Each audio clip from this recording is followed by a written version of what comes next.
The issue is, given the hostility of Juror 1's questions and timing his questions to what she's posting online, gives a very strong presumption that they were communicating. Starting on October 19th, Juror number 1's wife was posting online about the lineup for the next day that included Detective Stephanie Graham.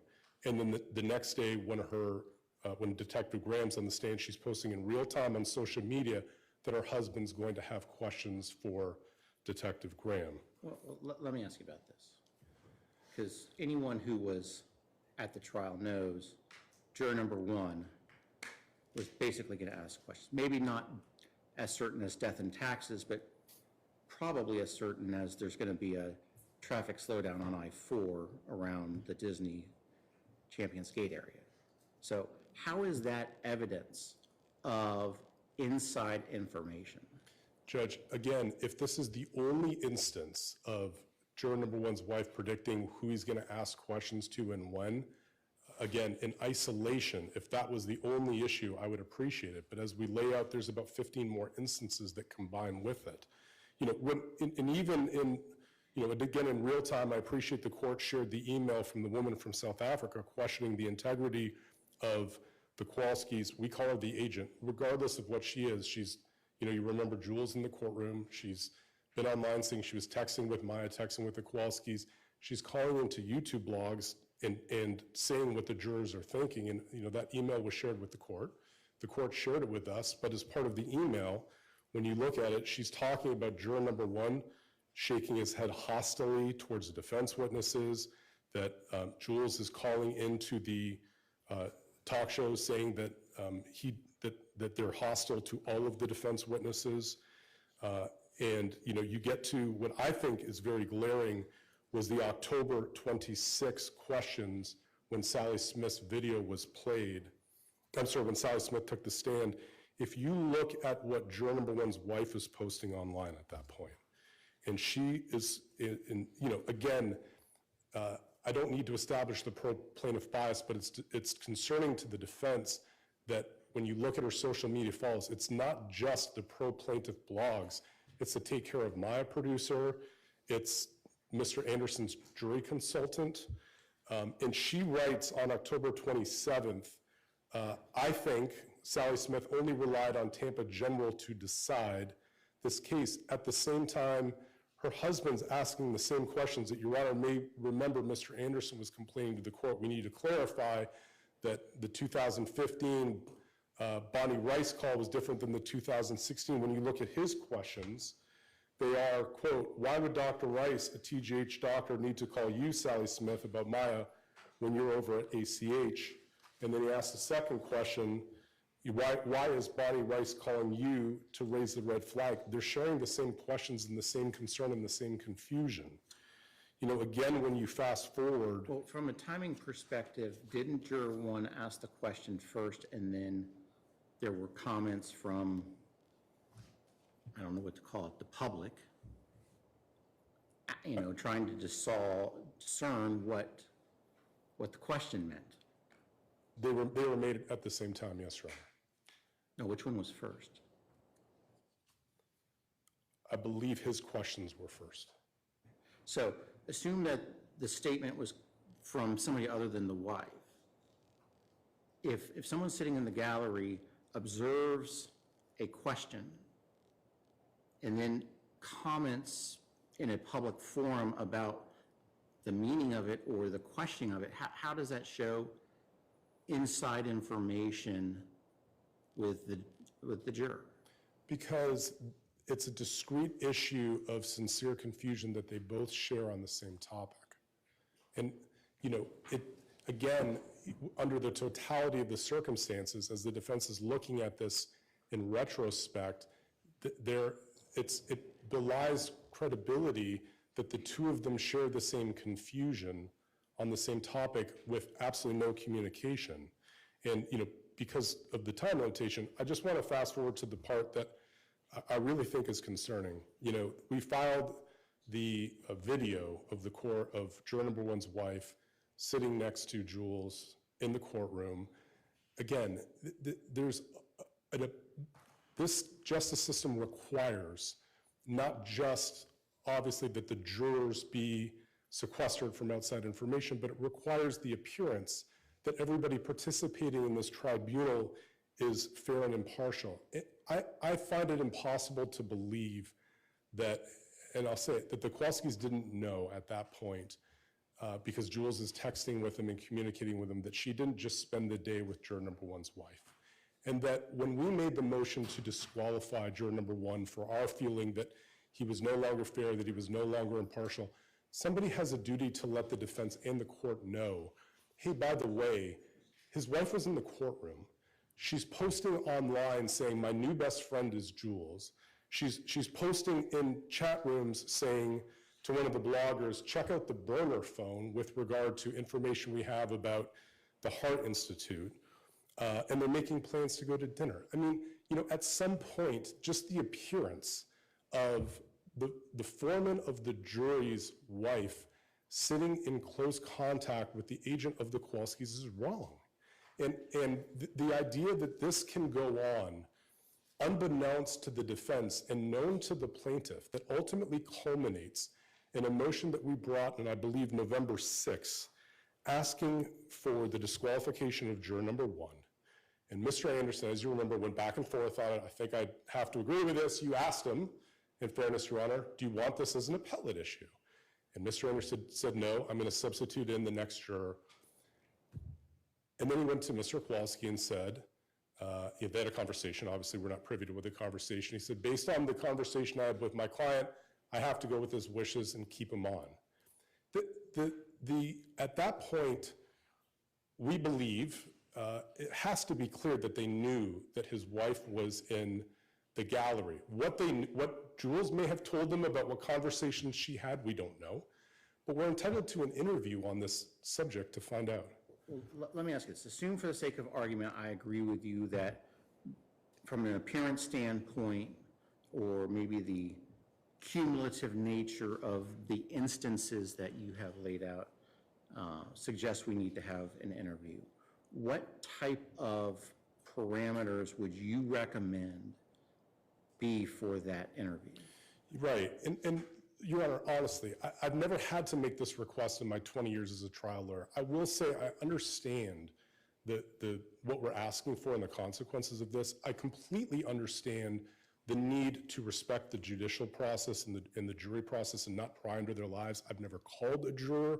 Obviously, that would be improper and illegal.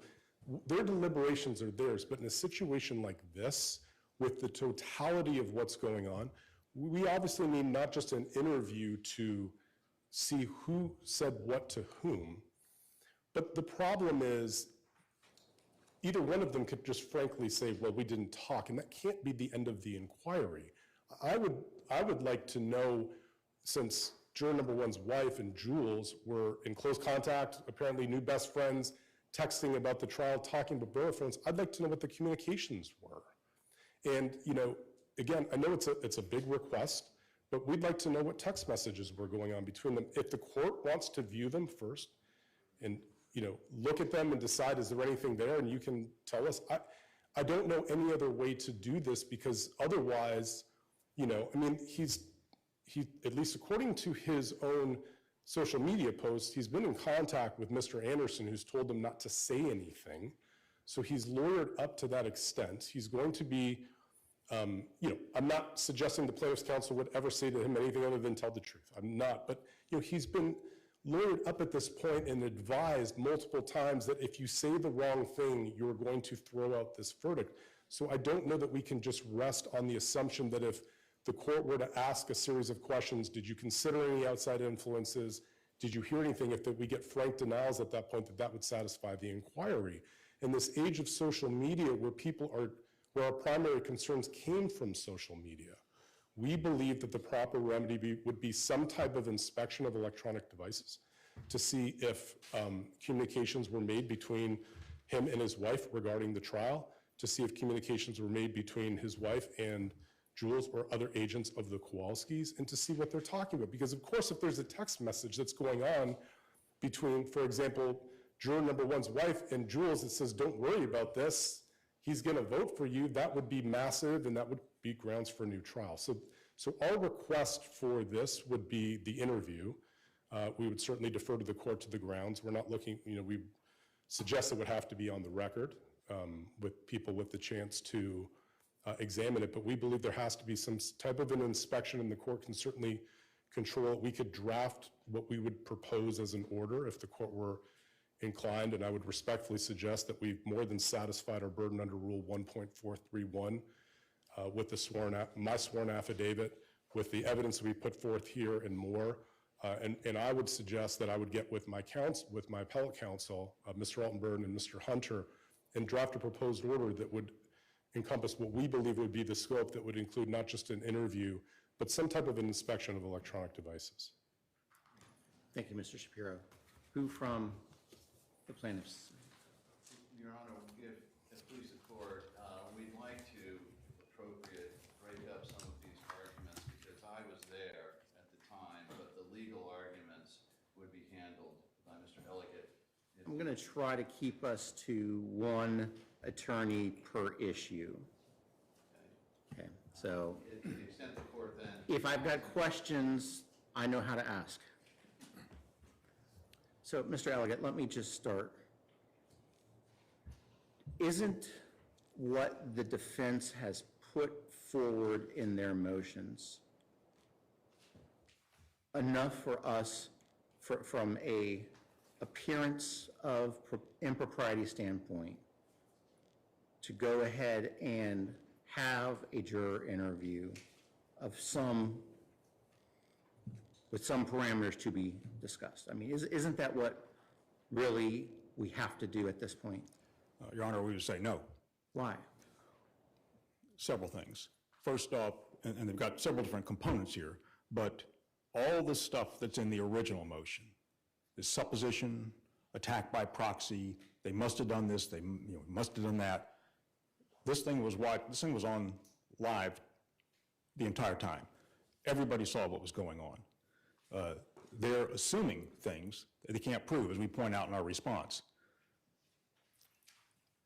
As we also point out at the very beginning, they waived all of that because it was all available for them to see. We know from what we've submitted to the court, Mr. Shapiro was online. We know his wife was extensively online. So if we're going to assume that wives and husbands talk, which is what they want you to do for the juror who was told not to talk with his wife, we have to assume Mr. Shapiro and his wife were talking, and he knew all of this stuff in real time that was going on, and they do nothing about it until after they get an adverse verdict. So all the stuff in the first one, I would say, is gone on that basis. And then we go through each of them and tell you and explain why. For example, the creature comforts. That was, contrary to what they represent, that was said before the question was asked. It's also a very common phrase, as we point out. So each one of these things has a logical explanation. You can't put together 15 things, if that's what there are, that have no significance and say, oh, now we've got a big conspiracy.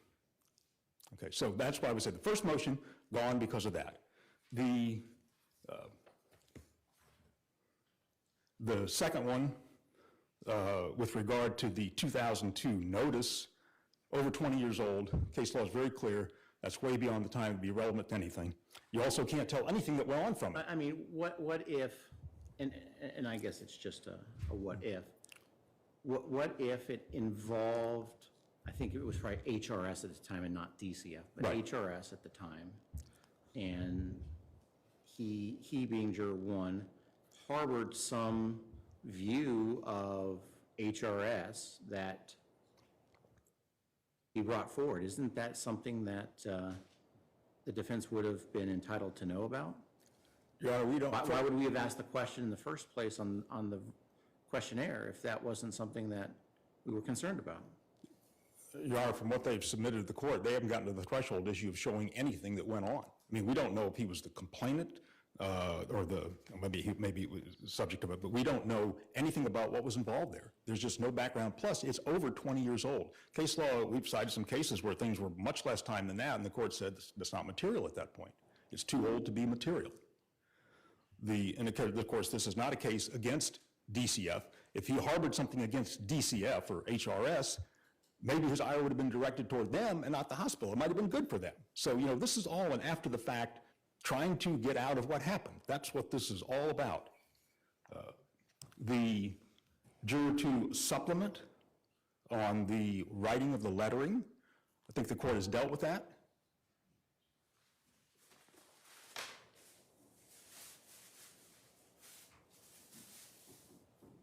But if we're talking about using the letters, I have a demonstrative exhibit. Okay, these letters are commonly used for a long time. Okay, it does not mean it's a Nazi symbol. From what I've read online, 2 of the founding members are Jewish in this group. So I think that should dispose of that. Then we got a new one this morning. This is the first time that we've seen this. First time we've seen this.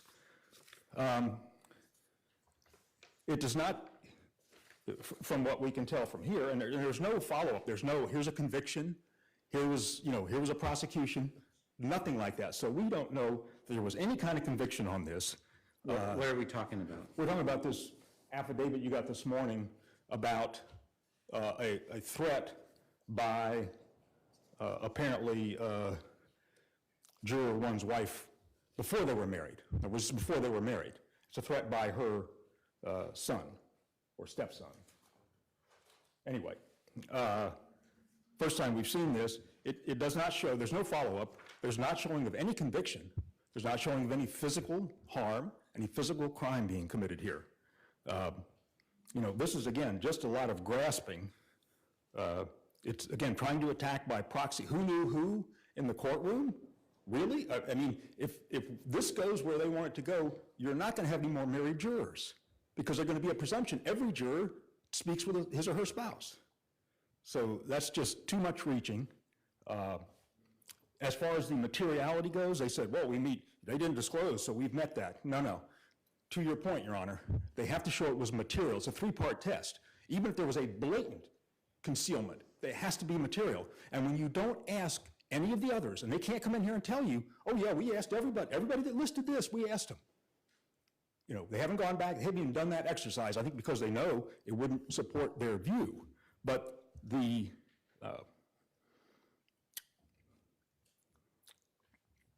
what really happened here is they didn't ask juror number 1 anything because he had a law enforcement background. They were happy to have a law enforcement person on the jury. They're generally conservative. They liked him until, I guess they didn't like some of his questions as things went along, and we had the earlier motion, which was properly denied. So I'm happy to try to answer any of the questions, but we don't think there's enough here to do anything. Well, assume for the sake of argument that I feel that there's a need for a juror interview. So Okay. Make that assumption. All right. What is the scope, what are the contours for that interview? I think it would be clear that you would conduct it, Your Honor. First off, we're not talking about a deposition, we're talking about the court conducting an interview. When I've been through this before, that is the way it's always been done. You don't let one side or the other have their way with a juror in a deposition setting. So you would conduct any discussion like that. It would have to be very limited. I mean, this business about I want to get into all the texts and all the stuff, that would be unprecedented. Every time after this, there's an adverse verdict, you're going to hear people saying, well, okay, I want to get that juror's text with his spouse or his cousin or his best friend or whatever. I mean, where are we going to go with this? I guess and I think you do. You ask these jurors every time when they came back, every time, have they followed your instructions? Have they not discussed the case every morning? They all said yes. I mean, I don't see why an interview would be any different on that. I mean, but that would sort of be the scope of it. I mean, I don't think it's clear you cannot, that no one, the court nor us, can delve into the jury deliberation process. Well, I mean, I guess I'm with you on the thought process is probably something that we don't or shouldn't go into, but if we're talking about a alleged violation of the court's instructions, that's kind of extrinsic to the thought process. It's, did he receive information outside of the courtroom? And isn't that something that we should know about? And he's already told you he did not, repeatedly. I mean, I suspect if you ask him again, he'll say the same thing, you know? And they're probably right about that, but I don't think that gives anybody carte blanche to go delve into everybody's personal information. I mean, again, all the things that they talk about in their first motion, which would lead to the interview, that they claim should lead to the interview, are all things that were publicly known. They are charged with knowledge of that. It was on the internet, all those things. They saw who was sitting in the courtroom. They saw this person, and they saw the juror's wife. They saw them sitting here, okay? Well, to be fair, did they know who that person was at the time? I think they knew who Jules was. That's pretty clear, and it's pretty clear from Mr. Shapiro's wife's posts. They knew that. And I have to assume Mr. Shapiro and his wife were talking.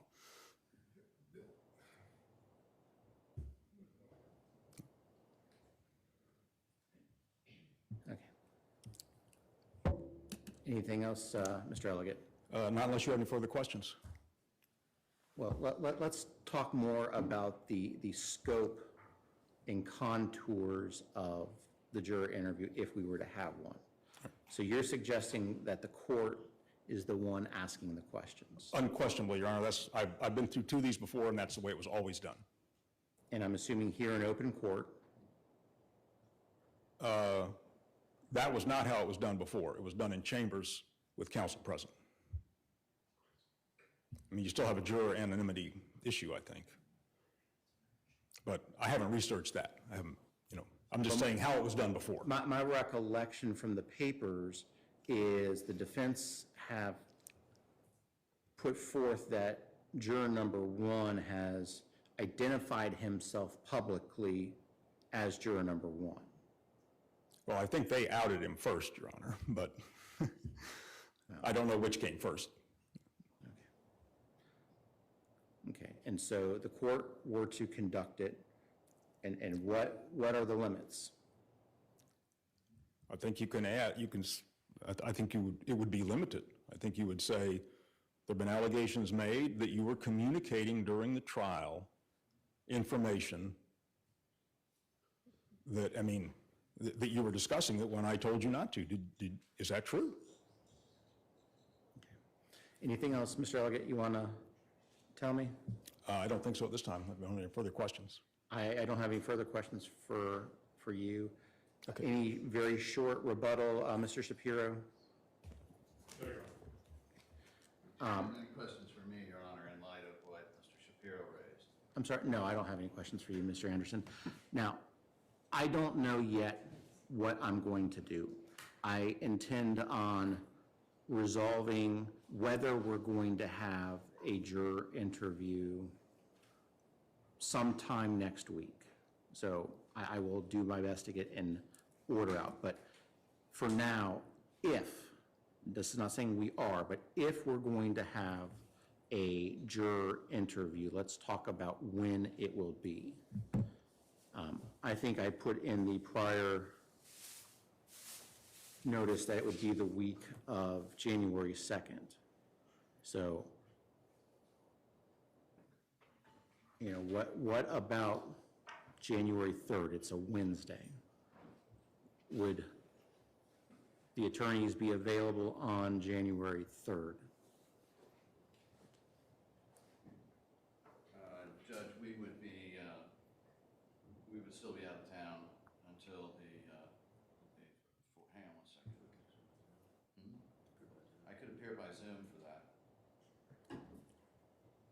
The defense can make themselves available, Your Honor. On the 3rd? Yes, Your Honor. Yes. Mr. Elliott? Yes, Your Honor. Mr. Altenburn? Yes. Okay. It will if we have one, it most likely would be on January 3rd. I don't know what time. We'll figure that out if we're going to have one. So let's move on to the next topic on our agenda, which is the topic of a renewed motion for basic JNOV.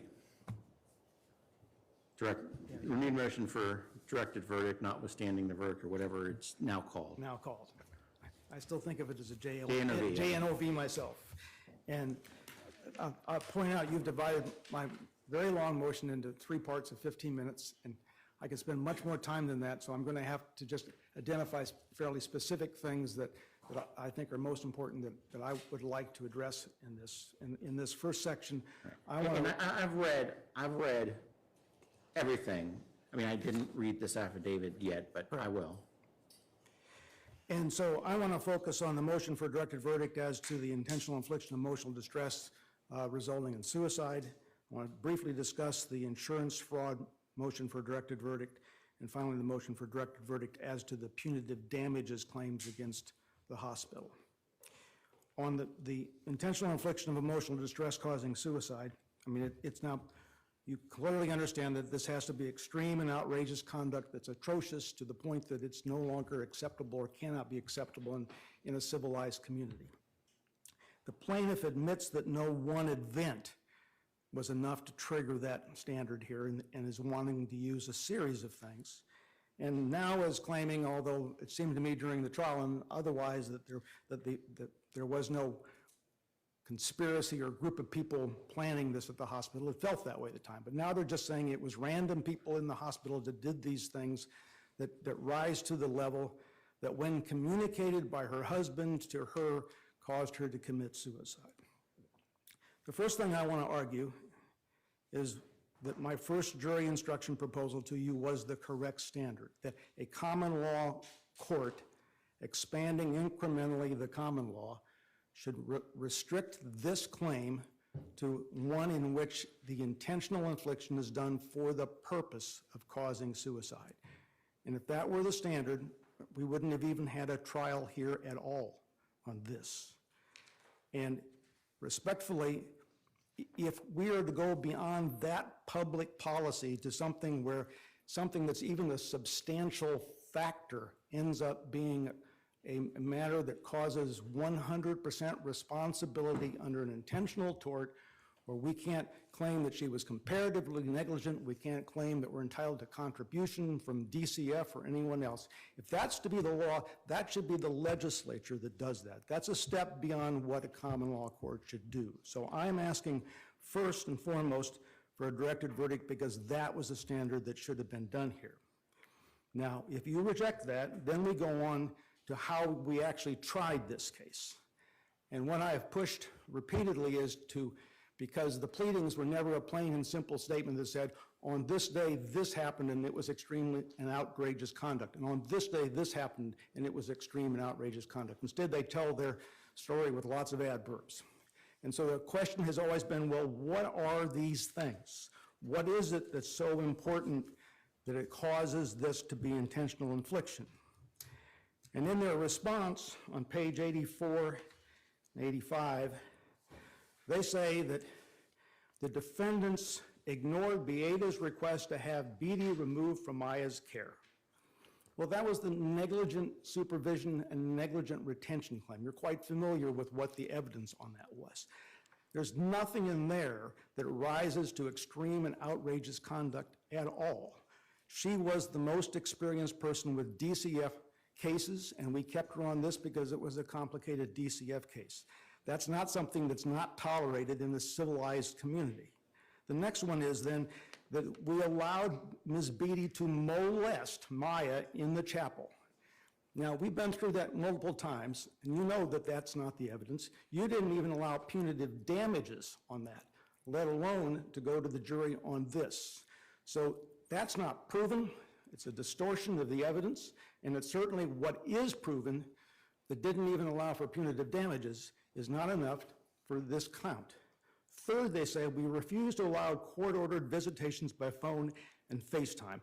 Isolating not... Let me ask you, because on punitive damages, there has to be that next step of, upper management knowing, ratifying, whatever the statute says. Correct. Are you suggesting that the punitive damage standard is engrafted onto the intentional infliction of emotional distress cause of action? What I'm suggesting is the Supreme Court has said that it's not enough for it to be punitive damage level. It needs to be more than that to constitute intentional infliction of emotional distress. That's from the very first case discussing this that they've said that. We've said that But repeatedly. what I'm saying is, so you're saying that there has to be a upper management individual either directing or condoning, ratifying the specific conduct as opposed to someone who's not as high on the food chain doing it. I don't know that I'm necessarily saying that, but what I'm saying is that the testimony from Maya about what went on in the chapel was not molestation. It was she put me on her lap and she hugged me and I didn't want to be hugged. That's not molestation, and that's not conduct in that context that's extreme and beyond what a civilized community expects. She may have been unwanted affection, but it is not enough for this tort. In the next one, when they say that we refused visitation by phone and FaceTime, you heard various times when they were on court-ordered visitation. You've heard how complicated it was for us to try to comply with the Chapter 39 requirements on this. And as to FaceTime, they're flat out wrong about this. They've made claims that after December, I think it's 28th, that we didn't do this. But if you look in the record at Exhibit 1001, pages 1985, 1982, 1981, 1787, or in their exhibit 2277-628, 2277-628. you will see multiple records discussing the difficulties we were having and that these things were taking place, that in fact, we have the one from page 1985 shows that these are taking place on January 3rd. They took place twice on January 3rd. There was one on January 5th, the day before she committed suicide, that are all in the documents.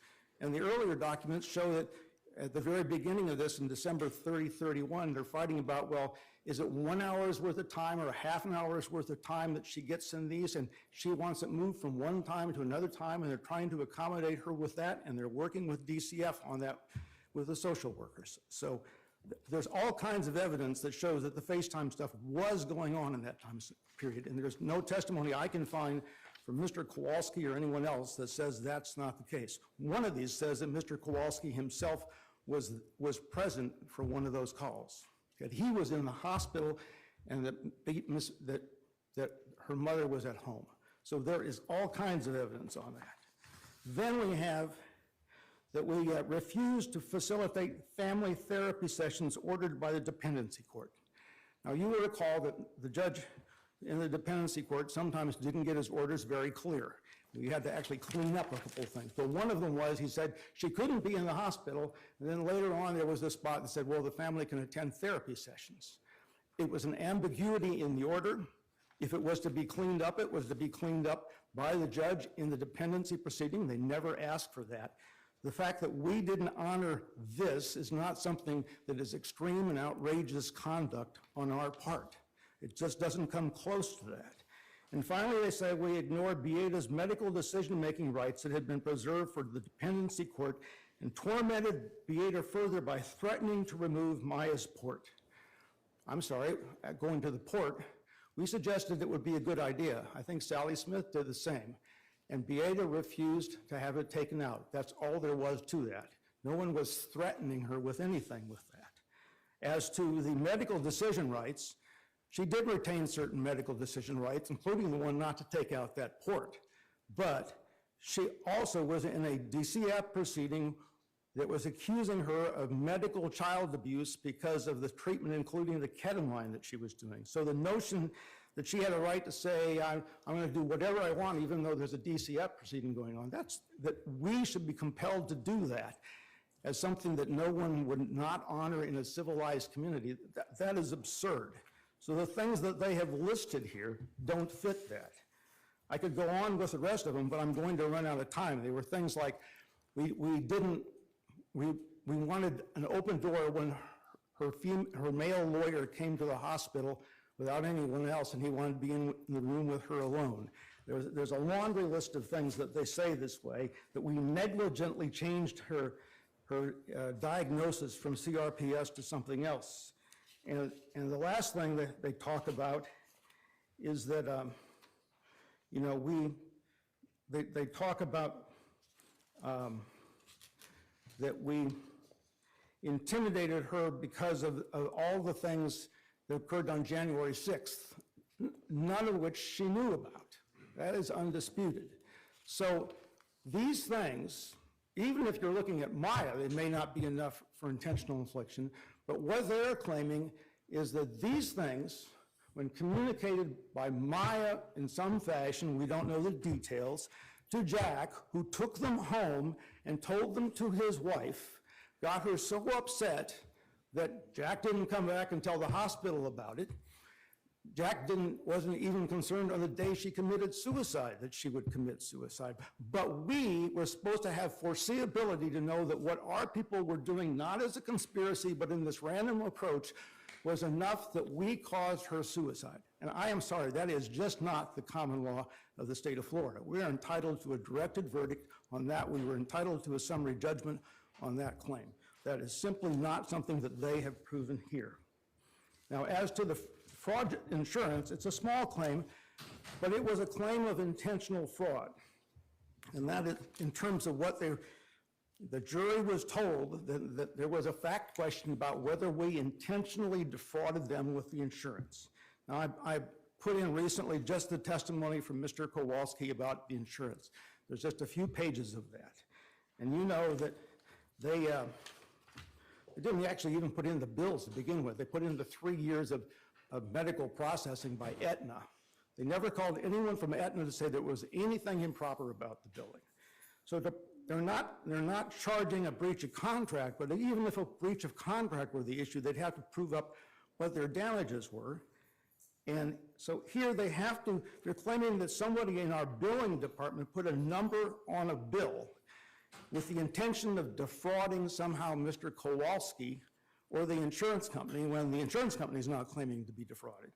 And that person knew that it was a false statement to defraud them, even though if you look at the medical records, we were providing physical therapy, occupational therapy, cognitive therapy. They're complaining we didn't do enough cognitive therapy, but those are all things that would be done for CRPS as one of the options of a diagnosis.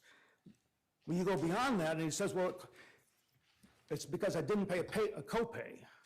He presented no proof, and he admits in his testimony he has no proof of that. He has no proof we sent him a bill for a copay. The statute of limitations for trying to enforce it by a lawsuit has long since expired. There's no evidence of that.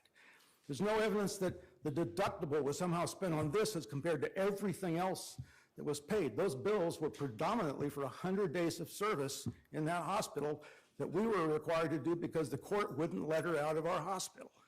So those things are simply not proven here. As to the extra insurance costs, the only thing he ever did was say that his COBRA bill was higher. Well, that's because his wife no longer had group insurance. It has nothing to do with anything on the coding of a bill from us. So we are entitled to a directed verdict on that claim. Now, finally, on the individual claims for punitive damages, I'm going to start with, I've got limited time, so I'm just going to aim first at the first week. In that first week, and I'm looking at the first stage of the punitive damages, you heard the doctors, what condition she was in. There's no dispute the first day she was in tremendous pain. She was sent there by her doctor, and they began treating her in the emergency room and in the PICU and doing things that they believed were in her best interests. As Dr. Elliott explained, he was doing things pharmaceutically with her that he believed if he put her out the door because the parents wanted her out the door, it would be dangerous to her. Now, maybe he's right, maybe he's wrong, but for punitive damages, the first front end was it unreasonable and unwarranted not to send her home with mom. Keep in mind that mom's email, which is the email on October 12th, where she explains that she had this interview the day before with Dr. Smith. So she knows by then that Dr. Smith, by the way, is not one of our agents. But in that, she's explaining that she didn't want to take her home, that she was really trying to get her to go see Dr. Hannah, that she needed to have her in an ambulance to go see Dr. Hannah. So for a chunk of this time, she's not really false imprisoned, but one way or the other, the test is from an intentional misconduct, is whether we had actual knowledge of the wrongfulness of their conduct and the high probability that injury or damage to Maya Kowalski would result, and despite that knowledge, intentionally pursued the course of conduct resulting in injury or damage to Maya Kowalski. Now, there is no evidence that the doctors in the emergency room or in the PICU fit that standard. You heard from all of them, they don't fit that standard, without even getting to the fact that the level of management above this that knows about this front end, from the evidence at least, they're relying upon the fact that these doctors are on committees for the hospital for management there. They're entitled to a directed verdict on this one. It's the same as to the EEG room and as to the photographs at the end when you look through those things. Under the evidence and the law on this, they're entitled to a directed verdict. Now, I've got a reserved motion for a directed verdict on the issue of specific intent, and I'm hoping that I'll try to do that in the damages part so I don't run completely out of time here. So thank you. From the plaintiffs.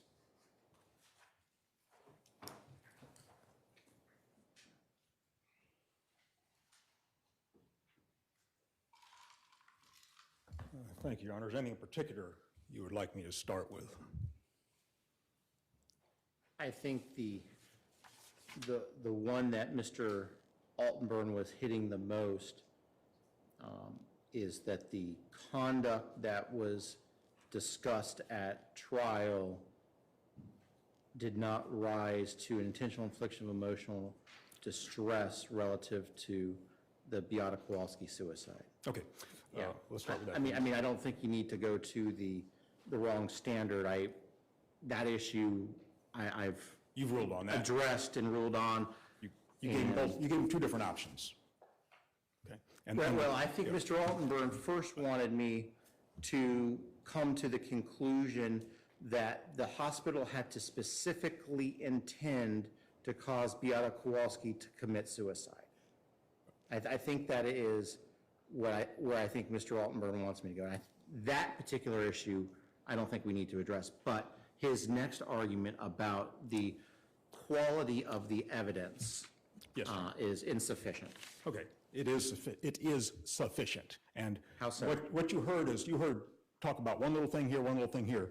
Pages 2 to 5 of our response, we list many, many things that the hospital, using that generically for a moment, did over time to Maya Kowalski and her family, and of course that impacted Beata Kowalski. We do not say that there was not one event that caused the suicide. I don't think we say that. If there was one event, and we do think it was a series of things. There were a series of things that led to this.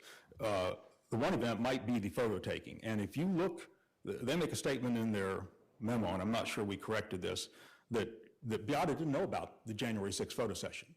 Well, that's contrary to Jack Kowalski's testimony on October 3rd at page 138. He says he told her about the videotaping, told her about the photos. So he testifies to that, that's in the record, and the jury's, we get to assume that the jury believed that. Okay, so she was told about that. We're talking here about the mental and physical torture of a 10-year-old girl for 3 months. This goes on over a long period of time. To say, oh, well, the doctors, when she first came in, they weren't doing anything bad. Risk management was involved from day one. You can see that in the medical records.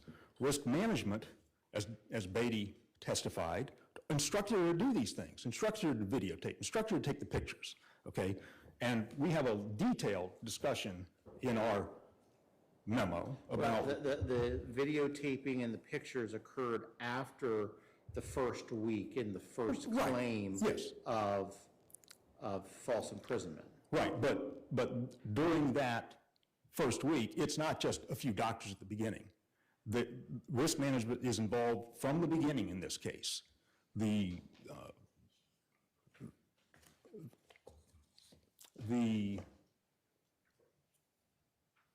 I say, we list the events that went on. It was, as you laid out, 3 periods of time.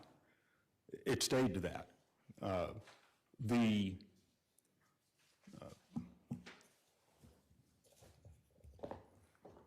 mean, I'm not going to try to go through all those things. They're in the memo. We've addressed them. And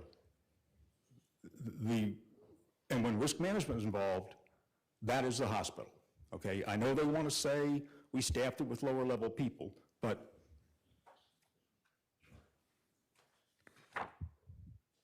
in evidence, oops.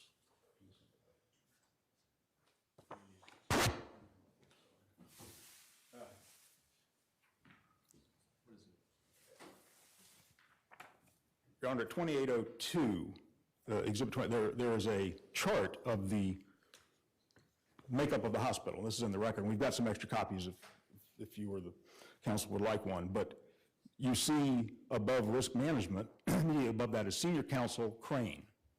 Okay, so risk management is under the auspices or reports to Crane. Right above her, she then goes directly to the chief executive officer of the hospital. Okay, so as we point out in our, it's about a 5-page discussion in the memo, Florida law and federal law and the Joint Commission that they voluntarily agreed to require that the hospital be responsible for everything that happens there, everything. Okay, we're not talking about just supervision, we're not talking about just training. They're responsible for it. It goes up the line, okay? And this chart shows how they were reporting up the line. So they are charged with the knowledge of that.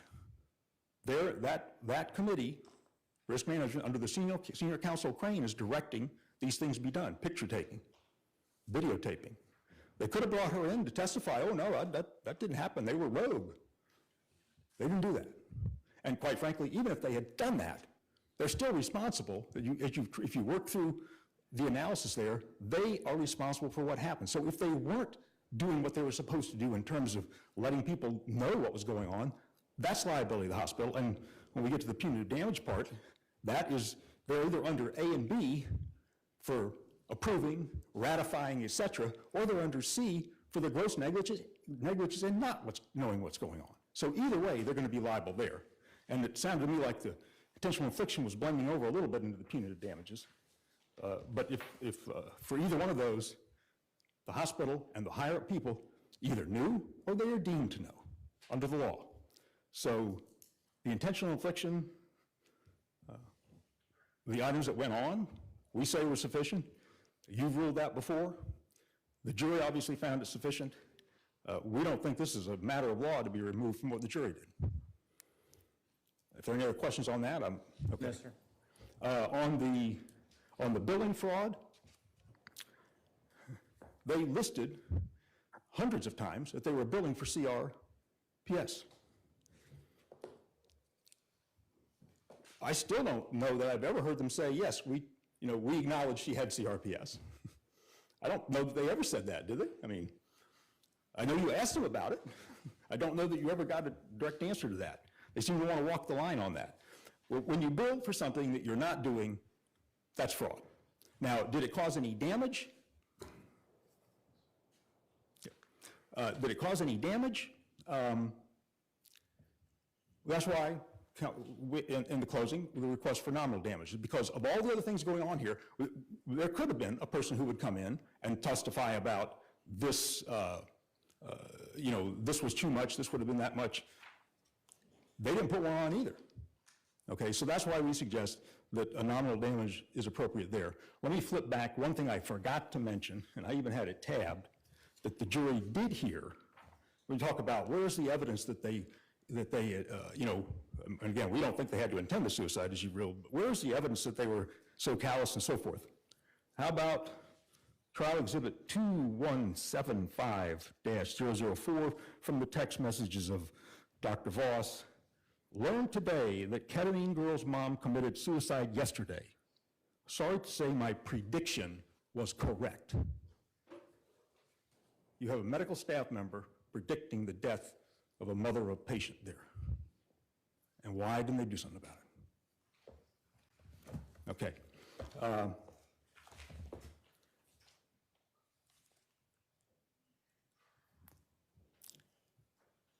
Does the court have any other questions on anything else on the DV? No. Then I think I'm done. If anybody wants, you have access to this chart, I know, but if you, It's in the file. yes, I know. Thank you, Your Honor. Any very brief response, Mr. Altenburn?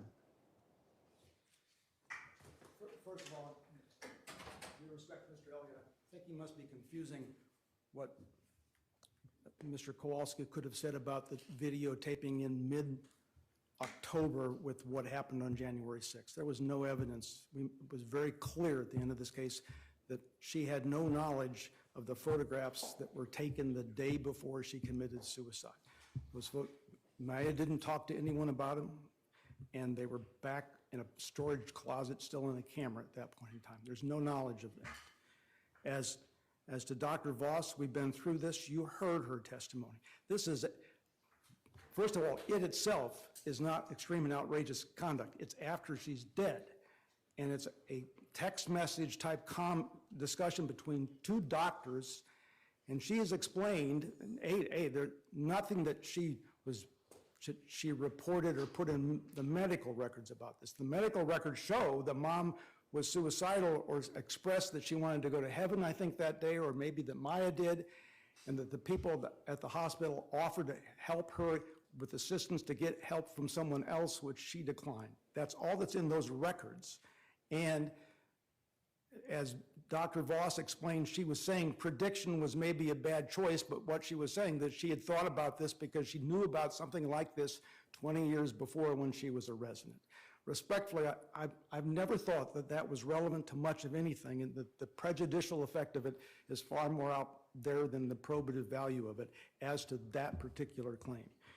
As far as the things at the beginning of their response, I invite you to go through those and take a look how many are negligent things, how many are things that you can look at and say are not accurate parts of the record. They don't support it any more than the ones they specifically used when they were addressing the particular one. There's no evidence on that in this case. Now, Oh, I'm sorry. go ahead, I'm sorry. Okay, were you finished with your rebuttal? Because we're then going to move to the next topic, and I'm assuming you're... I'm standing here ready. Okay. So what we're going to do is we're going to do the next topic, which is the motion for new trial, which is exclusive of the alleged juror misconduct issue. After we do that, we will take a morning break. Good. Okay. So Mr. Altenburn, you have the floor. And I'll try to be shorter on this one. I want to save a little more time for the damages part because it's complicated. But on the motions for new trial, obviously on intentional infliction of emotional distress causing suicide, my argument would be if you saw some tiny amount of that, there is still the manifest weight when you analyze what the law should be on this is that verdict was just off-kilter.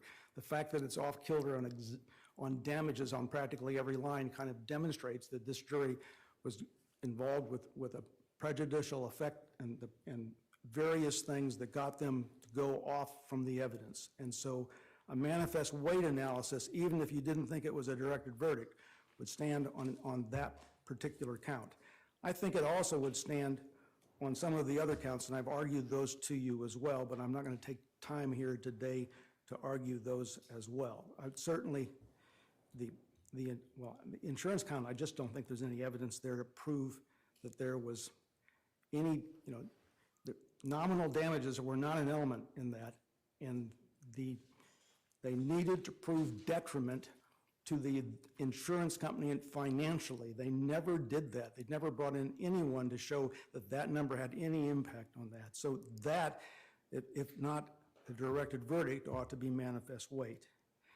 Now, we also moved for new trial because of the Chapter 39 issues, and I do believe that that is important. We wanted a broader immunity, and that was resolved on sovereign immunity, on summary judgment ahead of time, so I can't really re-argue that we couldn't get the broader immunity, but I will be arguing that later on in a different court. But here,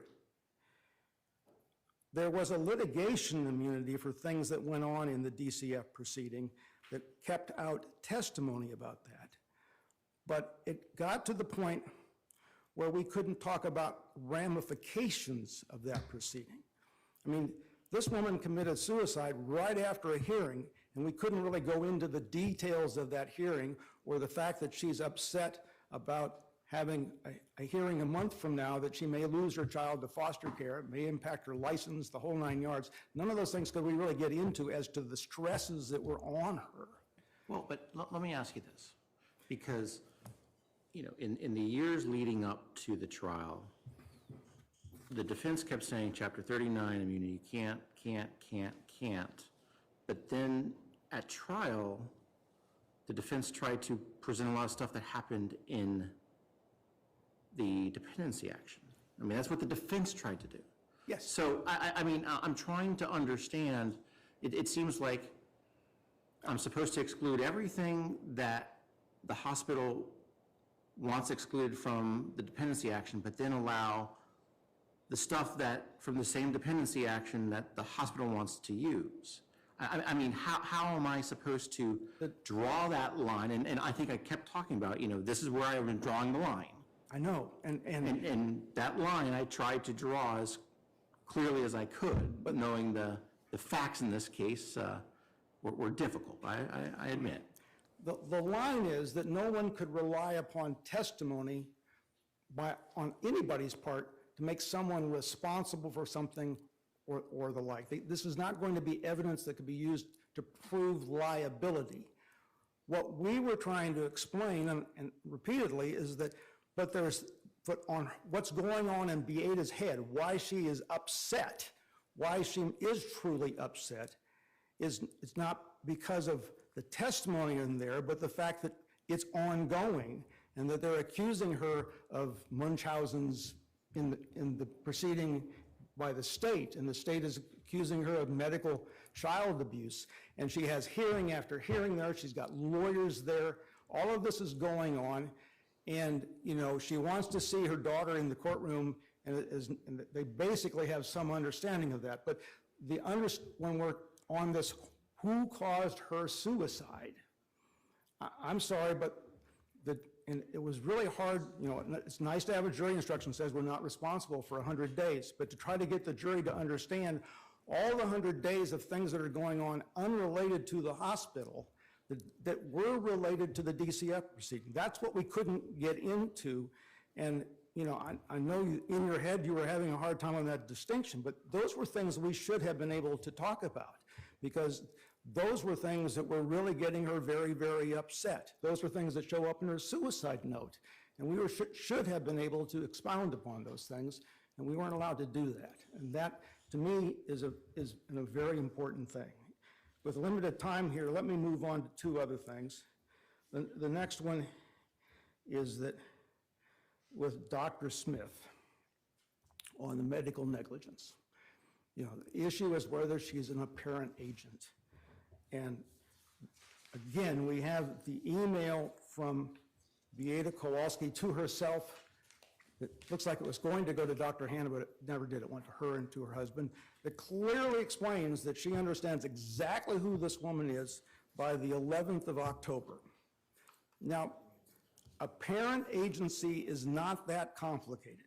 It's a doctrine that says, if Joe is negligent and harms me, and I let Joe do something that harmed me because I thought he worked for Chris's Lawn Care, then Chris's Lawn Care is on the hook if they're the ones that allowed that to take place. It's that he's not a real agent, but the plaintiff relied upon that person and I got hurt. That's the theory. That's the theory when it's the x-ray room that is in the hospital that looks like it's a part of the hospital, but it isn't. Now, Dr. Smith came to the hospital, but before that very first day was over, she knew full well that she was there as the CPT person. Now, they try to say, well, she can be the CPT person and she can be your agent all at the same time. But, I mean, that makes no sense here. And what they were allowed to do was that they did this and they did that became Dr. Smith in all of her capacities along with the hospital, and we weren't allowed to show even the report that Dr. Smith gave to the court and made available in a hospital on these things. But the evidence had to be that Dr. Smith did something that was treatment that harmed this child. And she, she may have impacted by convincing DCF to file the proceeding, but, well, she wanted to take the girl off drugs. Well, everybody did. Did that do her any harm other than ketamine? No. She wanted to take out a port, which Beata wouldn't let us take out. I mean, there's no evidence, A, that after October 11th that she was in any way an apparent agent, and B, there's no evidence that she did anything that was negligently harmful from that point forward. So other than advising us to call the hotline, she didn't do anything more than that. So I don't really understand how we got to this point, and from the way the jury reacted, it clearly impacted them on the medical negligence claim because they interphased the two proceedings, the CPT proceeding and our proceeding. And finally, on count 14C, the negligent training, it should have come out before trial, should have come out at the end of the case, at the end of the plaintiff's case. But what happened, they dropped it down to negligent training, which is not a part of the medical malpractice case. And I told you that that evidence could, there could be some evidence marginally relevant to punitive damages, which I think is true. I don't think there was much of any there, though, because the punitive damages were for not letting, perhaps not processing an against medical advice request to leave the hospital properly. Maybe they weren't adequately trained on that. Dr. Corcoran didn't say a word about that. He didn't have experience in that. Maybe it was because when the doctor sought permission to take the videotape in the EEG room that the little girl would know nothing about, that maybe there was a better process to do that. Maybe there should be more training on that, but that's not what he testified about. What he testified about was the whole structure of the hospital was wrong. Well, that wasn't relative to anything that was alleged in medical negligence.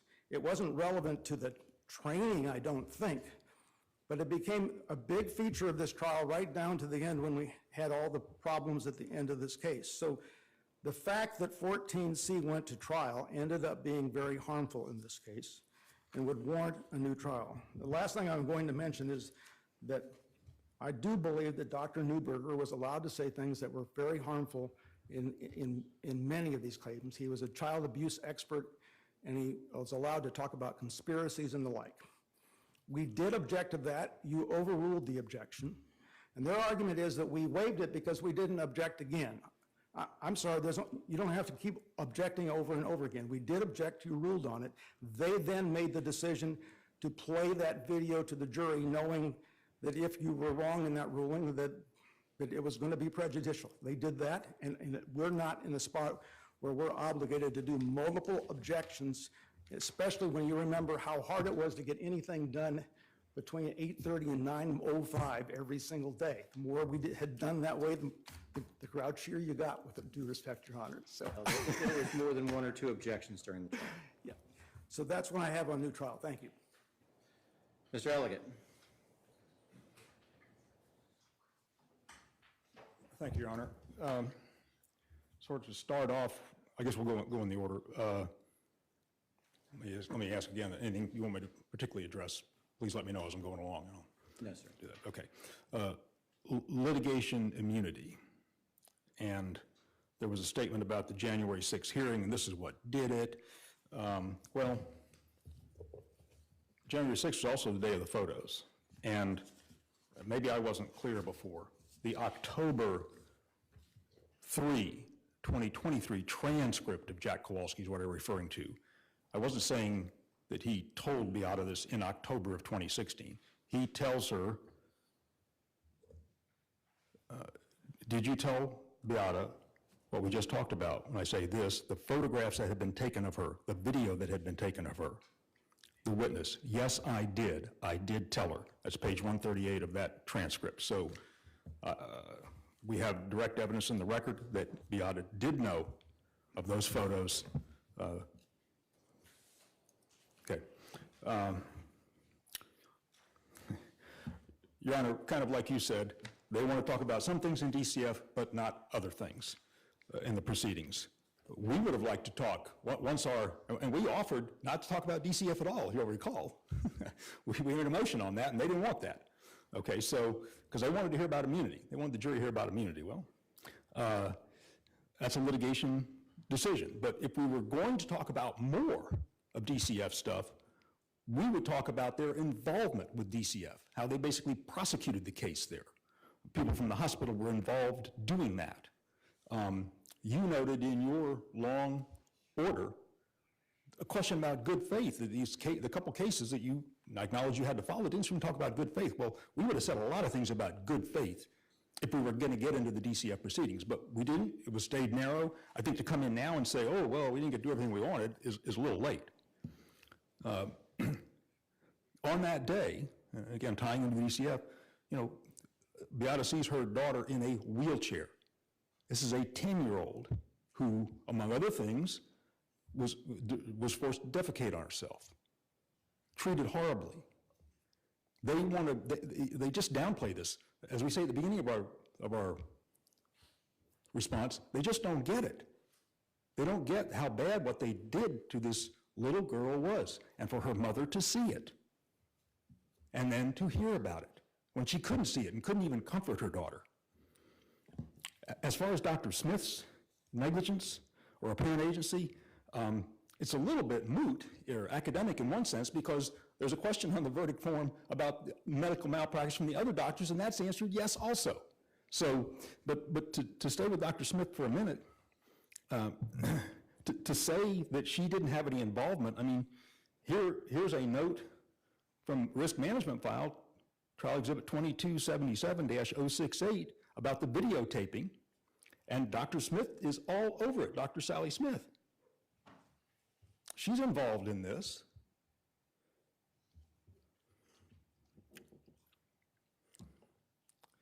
The other thing is that the question of, well, maybe Beata knew she was a DCF or whatever, Child Protective Services person.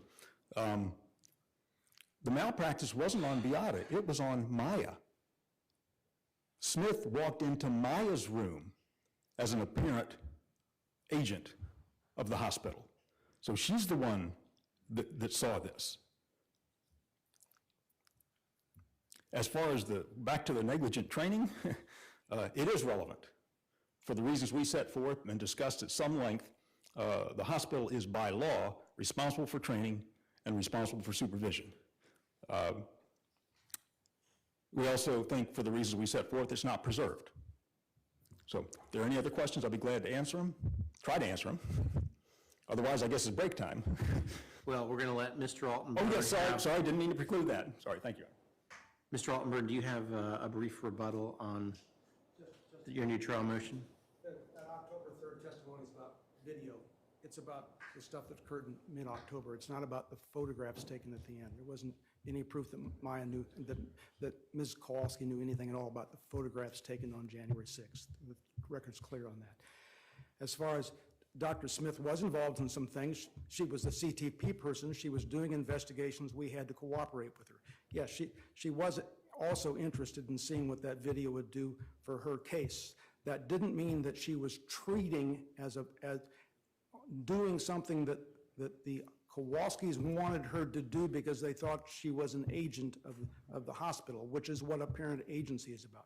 Now, we can be responsible for what we did that day, but it's not because Dr. Smith was interested in doing it. That's a totally separate issue, but it ended up becoming this thing that inflamed the medical negligence claim, that the CTP person was also interested in seeing the video on that. So that is, if it was anything, that would have gone to false imprisonment, but that is not something that should have ever gone to the jury on a theory of apparent agency for medical negligence committed by Dr. Sally Smith at any point in time after October 11th. So with that, I'll... And before we run on break, let me just ask, and maybe you can think about this over break, has Maya Kowalski turned 18 yet? Yes, Your Honor, she has.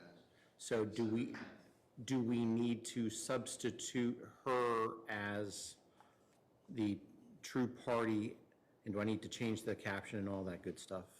Our tenant's motion to substitute party, Your Honor. Is there any, I was going to bring that up in the final judgment. I don't think they need to go to probate court. She's an adult now. It just transforms it.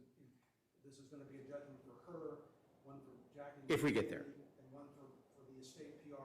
If the verdict's good, that's how it would look. It'd be three. It would actually be better to have three separate judgments that get appealed separately.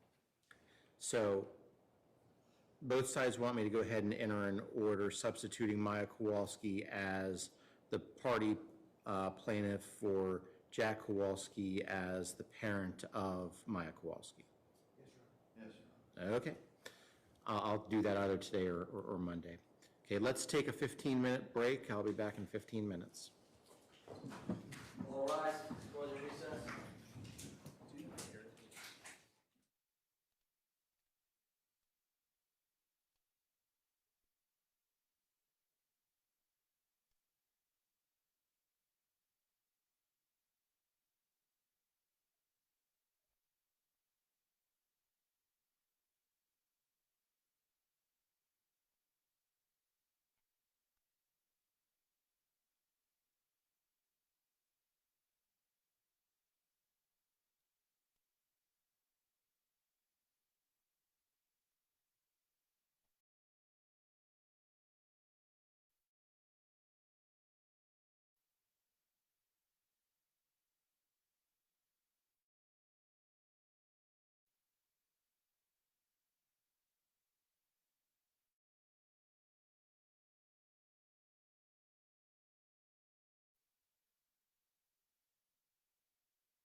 remitted her. Mr. Altenberg?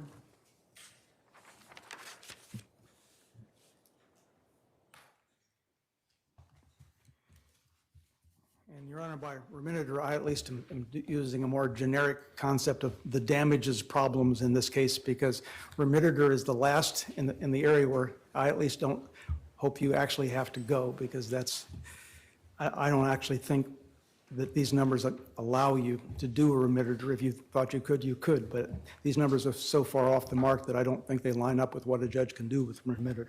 But what I'd like to discuss is the methodology of the per hour, per element, or component of damages, and the errors in relating to that, first as to Maya's claim and as to the wrongful death claim, and then finally the damages as to punitive damages. Now, you know that we filed in advance motions to try to prevent him from doing his per hour, per component approach to this. And you denied anything other than my ability to see the numbers.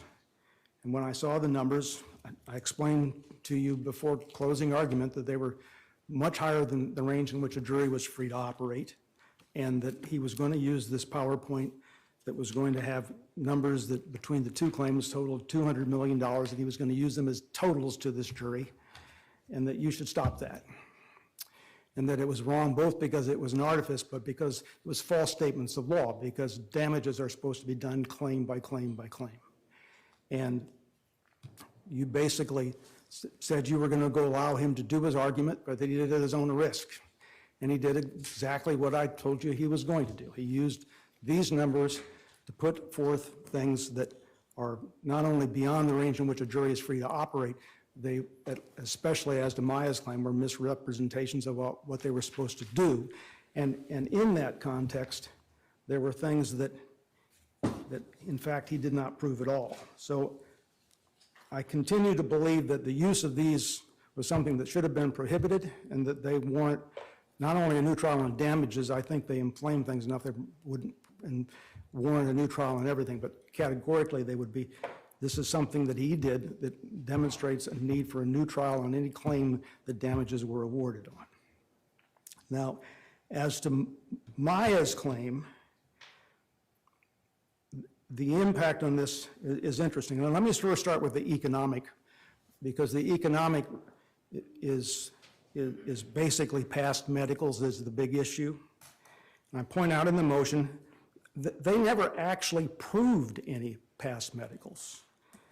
The PowerPoint and all of this didn't ask for past medicals to Jack Kowalski, and yet the jury gave him, between false imprisonment and battery, a combined total of $1,513,498 in past medicals, when even the 3 years of bills from the family for everything that the family had to Aetna was substantially less than that, and those bills really aren't related to anything. You've had a lot of personal injury cases. You know that if there is a medical treatment for a battery or for a false imprisonment, you need a doctor to say, I treated for this, my treatment was reasonable, and it was necessary, and my bills are reasonable. You got to have some version of that. And yet, there was no evidence of that at all for any of the false imprisonment or for the battery. And there was no claim, by the way, at all in medical malpractice for past medicals. They didn't put in evidence or make a claim that the medicals in the hospital were something that were be recoverable under medical malpractice. So there was no claim there at all. So not only they did not ask for it in the PowerPoint, there was no claim in the medicals, and there was no proof for those in the record. But what he did was he put his large numbers up and basically just tells the jury, this is how much I want in total, and just kind of go in and fill the blanks in some fashion. So he's complained, by the way, that, well, I didn't make recommendations as to specific numbers. He didn't do specific numbers at all for the Maya Kowalski claim. He just put this stuff up and said, I want it all, just give it to me somehow. The problem is that he never proved his economic past damages. The amount he proved was zero for that, and that is what that amount should be on the verdict form if the jury was following the law. Now, as to the economic damages, then we have, the non-economic damages for Maya. These, he uses this approach of having her have human damages for this component and that component by hours per day. For every day of her life, for the rest of her life, she will have these damages. And he puts together these numbers that are $107 million for all of the torts involved, the intentional infliction, the false imprisonment, the battery, and the like. It's going to be almost $8 million, which is a number, you heard the evidence. There's certainly some value to those claims, but it's nothing remotely close to what any jury in Sarasota County or any county in Florida has ever returned for the things that you heard as the evidence in this. I told you they would be a magnitude higher. I think they're actually more than a magnitude higher than what happened here. And yet the jury came back with the numbers that I've described in the motion that are sky high for all of those things for Maya. And they are clearly excessive, and it was brought on by the argument. Now, as for the wrongful death, it's a tiny bit different, because in there, at least, they are broken down in the PowerPoint. And on that one, by dividing the pain and suffering concept into components, and once again, using hours a day. By the way, Maya in particular, is having pain and suffering for 15 hours a day for one claim, and 12 hours a day for the other claim. I guess they're happening simultaneously as pain and suffering is tacked on one another under this theory. But he ends up with Jack Kowalski having a claim for $26 million, which is more than practically, I don't know of any medical malpractice, any wrongful death claim in Florida approved by an appellate court where a husband got $26 million. The highest numbers I've seen are $15 to $20 million. And then he's getting this, and the jury, this basically doubles it, gives him $50 million. Because they got $200 million to spend and they're trying to figure out where to plug it in is what they did. What if I agreed with you that the wrongful death component for Mr. Jack Kowalski was too much? How does that work? What if I granted remitted as to that claim, and then let's say the plaintiffs disagree? Are we retrying the entire case, or are we just retrying that one claim? The law on this is that I can argue that I was entitled to a new trial on this, and once that is denied, then you go on to remittitor. So I don't necessarily have to accept a remittitor myself, and I can challenge the denial of the new trial. So I have made all of these arguments, but the notion that... Well, and I agree that we start off with new trial, juror misconduct, and then we work backwards, and if we end at the beginning, then we're doing a new trial.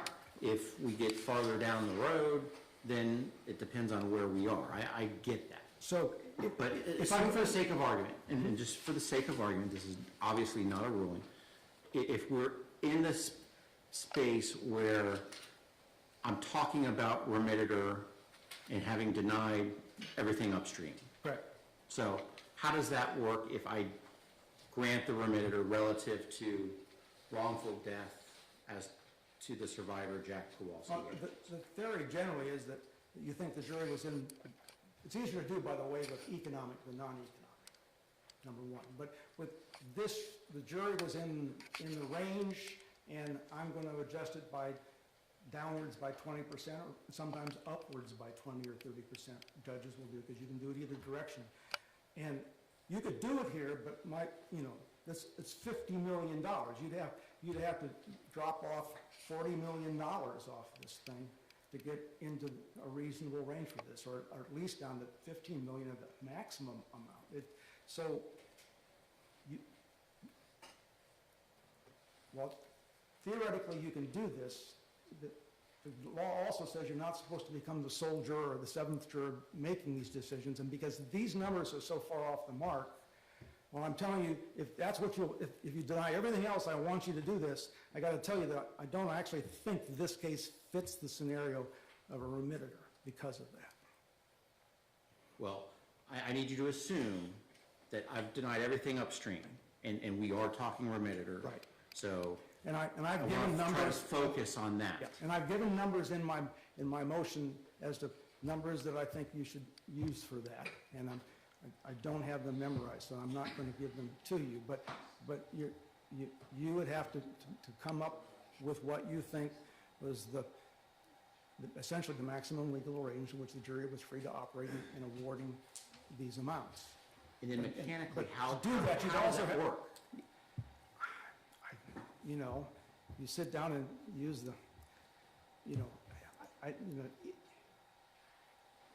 there's no scientific method for you to do this. You just make up a number, Judge.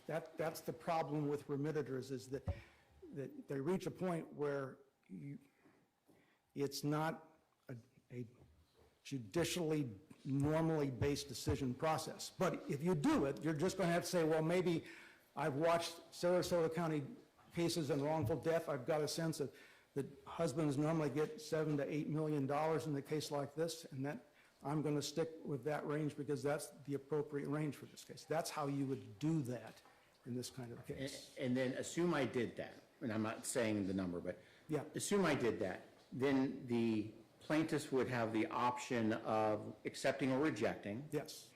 If they reject, Then it are we gets- retrying just that damage claim, or are we retrying the entire case?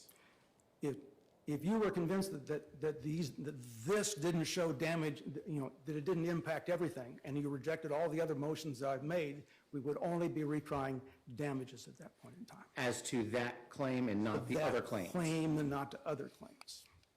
And you're right, it gets really complicated here because there are different claims that would have different outcomes on that. But it's not inconceivable that among all of these, there would be something where you could decide that a remitter was appropriate, they could reject it, and you would have to have a new trial only on damages to that. I'm just not conceding that that is generally how that would approach in this particular case. Now, if I can shift to the punitive damages. Sure. The damages on the punitive claim are $50 million. And you know what the evidence is as to these things. On the first week, we kept a girl was sent to us because the doctor thought she needed to be in our emergency room. We concluded he was right, and we kept her there for a week. And we kept her in the pediatric intensive care unit. Now, there may have been medical negligence and other things, but as to false imprisonment, that's what we did. And we did it, as I've explained, because I think we felt that it was the morally correct thing to do, and at least for 24 hours, it was the correct thing to do legally as well. But when you look at the elements in the final verdict form, it's, well, did we do this because we were solely motivated by an unreasonable financial gain desire? There's no evidence of that. There's no reason to think that this one or any one of these things was done for financial gain. Was it unreasonably dangerous nature of the conduct together with the high likelihood of injury resulting from the conduct, and was actually known by the managing agent or other person responsible for making decisions on behalf of the hospital? Well, was it truly unreasonably dangerous? Was there a high likelihood of injury to Maya because we kept her in a pediatric intensive care unit? Was there such when we moved her down the hall and surreptitiously videotaped her, which is not actually an element of false imprisonment? We just moved her into another room. Now, we have to accept the evidence. She says that she defecated on herself. I don't believe that she said that some nurse sat there and watched her and said, I'm going to wait till you defecate on herself. She claims she defecated. Now, you can go through, if you want to, because they say they're not in evidence, but every single one of those clips is in evidence. We only, between the two of us, I think we played maybe 5 or 7 of those clips to the jury to demonstrate that it's, a room in which she is a room like any other hospital room, and she's got a commode next to her bed like she did at her other one, and that she's getting PT, and there's a nurse in the room and the like. So whatever that is, you have to accept the facts as they are. But that is something that warrants us to have punishment of, I lose track of which one's 10 and $15 million, but these are multiple millions of dollars because we kept her in a pediatric intensive care unit, because we moved her down the hall into a room and had supposedly treated her different by what she describes, and then finally for the photographs that we took. Now, the photographs we took, because once we started back up at that point in time with Beata having Facebook time, the next day she has cuts on her body, and Dr. Elliott reported that he thought she was self-inflicting.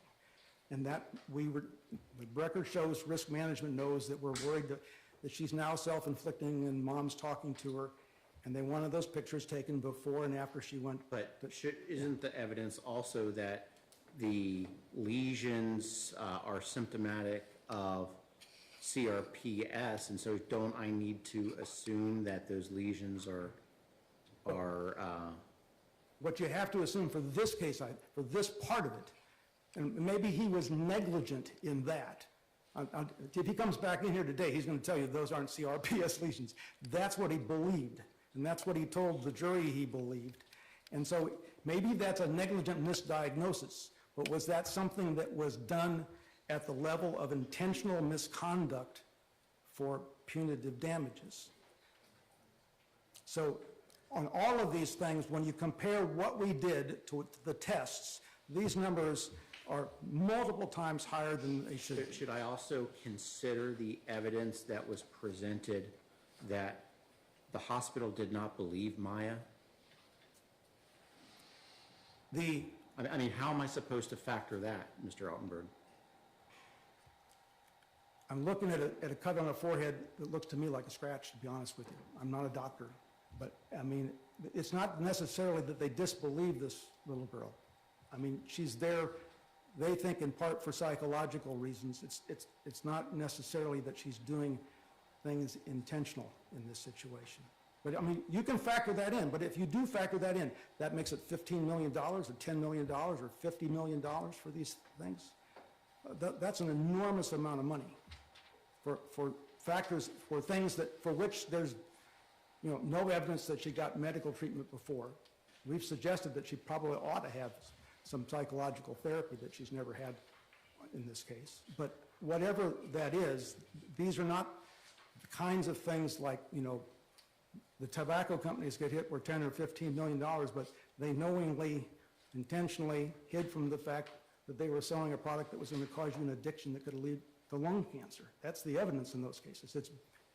They get high numbers because the facts are really pretty outstanding in those cases, and there's multiple people involved in that. So if you look at this the way it is, I submit to you that those numbers are far out of range for anything that's reasonable. Now, can we not file bankruptcy? Well, probably not. But the front end test is, does this conduct warrant how much money as a deterrent? And these numbers are sky high on that. And I'm just, because we're in a remitted or situation. And you can do a remitted on this as well. Yes, you can. And It's just your argument seems to be more of a new trial type argument as opposed to a remitter argument on this punitive damage, because I don't hear you saying that. well, the biggest reason I think there's a new trial, and it's this last part, is when we get to the claim about whether there was specific intent to harm her. They are correct, by the way, and I was mistaken at the time of trial, but I can be perhaps forgiven for the fact that I found out they wanted this in the morning, had to leave the courthouse, go back to my hotel room and try to research this and come back that day. But the standard jury instructions on this, if I can find this in the form, this is bracketed language, so it's optional bracketed language, and it says in comment 6, instruction 503.1C2C should be used only after the court has determined the evidence includes some additional circumstances that may affect the amount of the punitive damages. Well, the way for you to, because this, if you read the text of the statute, is not a measurement of damage. It's, So, just so I'm clear, are we talking about the adding the question in phase 2? Yes. That Yes. actually was the proper way of doing it? well, I will tell you that the standard jury instruction puts that option in there. I'll tell you that the standard jury instruction is dead wrong, because it's not something that is used just to measure damages. It's something that lifts the cap. The jury never knows about the cap. This is something that takes you from having an award of up to, I'm not going to have the number in front of me, but it dramatically increases the ability to do it. But it also puts into the mind of the jury, well, was there a specific intent to do this, which changes the dollar amounts in this thing. Well, but let's, You can't change that cap unless you have clear and convincing evidence of something. I mean, isn't this really an academic discussion? No, it's not, because. Why not? Because they were supposed to give me their jury instructions by mid-August. They didn't. They never gave me that punitive damages instruction until the morning it was going to be used in the afternoon. And that was my first notice that anybody had any thought that this case involved specific intent crimes by my doctors. And I submit to you that there is no evidence that anyone in the emergency room or the pediatric intensive care unit had a specific intent to harm Maya Kowalski when they kept her there under their care. There was no specific intent to harm her in the other two areas as well. But isn't the cap not exceeded in this particular case anyway? So isn't this really? It's exceeded because all the other damages are excessive. And because you put this thing twice on the verdict form for them to focus on, well, yeah, we should give them higher punitive damages because there's a specific intent. I submit to you that there's no evidence of that. And I never got to make any predicate motions to have that stricken from a complaint or stricken from jury instructions. I never had an opportunity while there were witnesses there from management, because this is a management test of specific intent, not to be able to put on evidence about this. Well, but assume I messed up. That would have been a mess up in the punitive damages portion. Yep. And Mr. Shapiro's argument seemed to be very persuasive to the jury. The fact that the jury awarded 10, 15, and 25 million only when there was evidence of what, $500 million of securities and free cash. So I'm just saying Mr. Shapiro's argument seemed very persuasive about every dollar you award Maya Kowalski or the family is a dollar that you can't give charitable care in Sarasota County, was the argument. Okay, but when General Motors does a punitive damages thing that under the measurements of how you determine the amount is worth $3 million, the fact that General Motors has a gazillion dollars doesn't mean it's okay to transform it into $300 million. The money amount is there just to demonstrate that you cannot bankrupt them. But the fact that someone is rich or poor doesn't necessarily change the amount that's needed to deter other people in the future or to deter these people. I mean, this has deterred the hospital. They're going to be very careful about who they bring in and how long they let them stay in if they're in DCF custody. That's what's going to happen.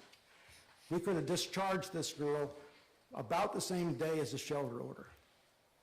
If we'd let her go on AMA as they wanted, DCF would have filed it here in Sarasota County. The judge would have entered the same order. There'd have been a pickup, and she'd have been in Sarasota Memorial Hospital, and they would have been the hospital not giving her ketamine. That's all that would have changed. Well, let's be clear, because when you say nothing else would have changed, are you suggesting that some other hospital would have battered Maya Kowalski? Are you suggesting another hospital would have falsely imprisoned her? Those are issues that had nothing, that did not flow from the DCF proceeding.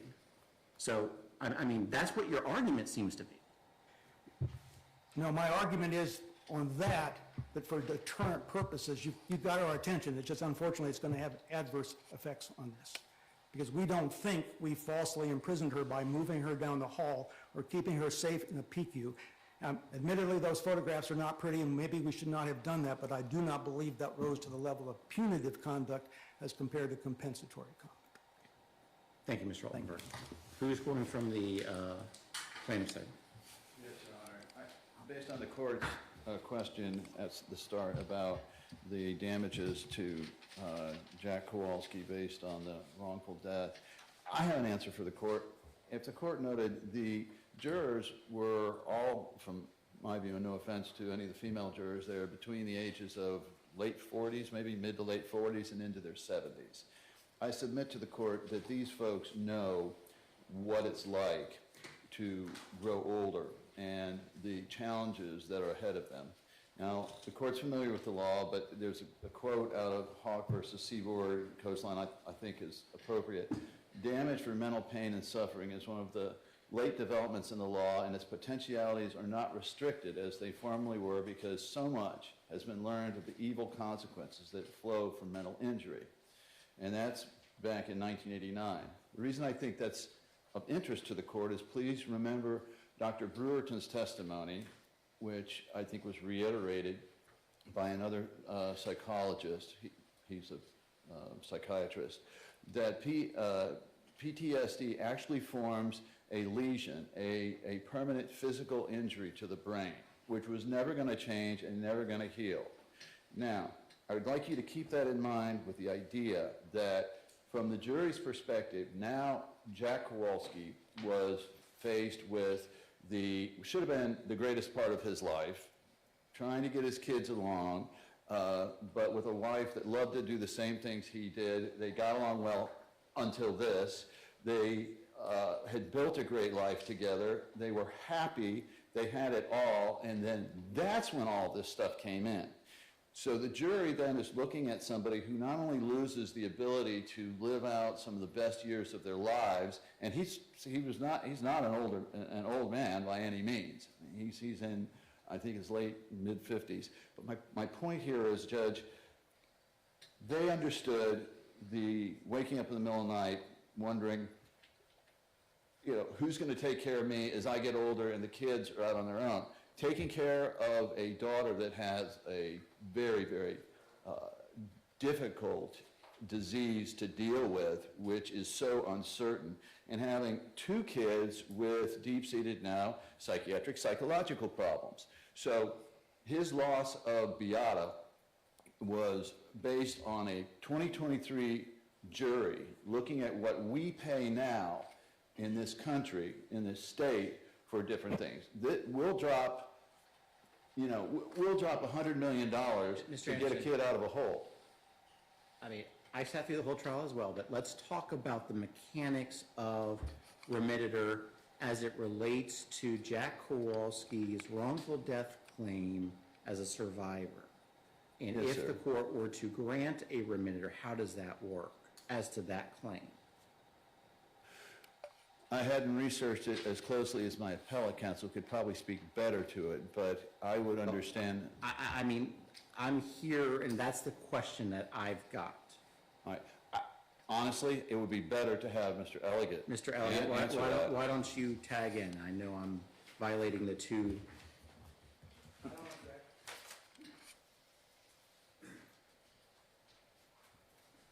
Thank you, Your Honor. Of course, we don't think there should be a remitter. I know, But I know. I know. But I'm having to deal with all sorts of. Yes. I mean, if we find that there was, a new trial necessary, we don't even get here. Yeah. It's. I understand. I think what you heard before is essentially correct. You would remit to the highest number that you thought the evidence supported. The law is clear on that. We've said that in the memo. Then the plaintiff gets to elect, do they take the remittitor, and then that goes, you enter a judgment with everything in it, or do they reject the remittitor and get a new trial? Assuming the plaintiff accepts the remittitor, you would enter a judgment. The defendant can still appeal that because they wanted a larger remittitor or they've got other issues. Okay, so. And the retrial, if the plaintiff did accept the retrial, it would be limited to the damages issue on that on whatever you remitted. You would not go back and try liability, you would not try any other issues. Okay, well, that answers my specific question. Thank you. And he would be able to get a judgment entered on Yeah. the remainder, not that's an important point. Yeah, if the remitter is rejected, or excuse me, if the remitter is accepted, as I said before, there would be, whatever it would be, the judgment, we've submitted a form, and whether it's 1 or 3, it would be, you would enter it with that number in it. So there'd be a judgment entered. And that's, I know we're coming to that issue, but that's an issue because it's a large issue on interest. It's not accruing now, but will be once the judgment's entered. Is there, I don't know if you, I was going to respond to the punitive damage part. You have more Of compensatory? course, got questions, either one. Take your pick, eh? Mr. Alligan, Okay. he's standing there. Your Honor, on the punitive damage issue, we have, threshold issue is the same issue for compensatory and punitive, which is, with a couple of exceptions, they didn't suggest any numbers to the jury, none. They suggested like one number on, actually, if I could have that sheet. I know that's the other one. That's the one. Thank you, sorry. 272,000 they suggest under medical malpractice. They didn't suggest any damages for any other categories.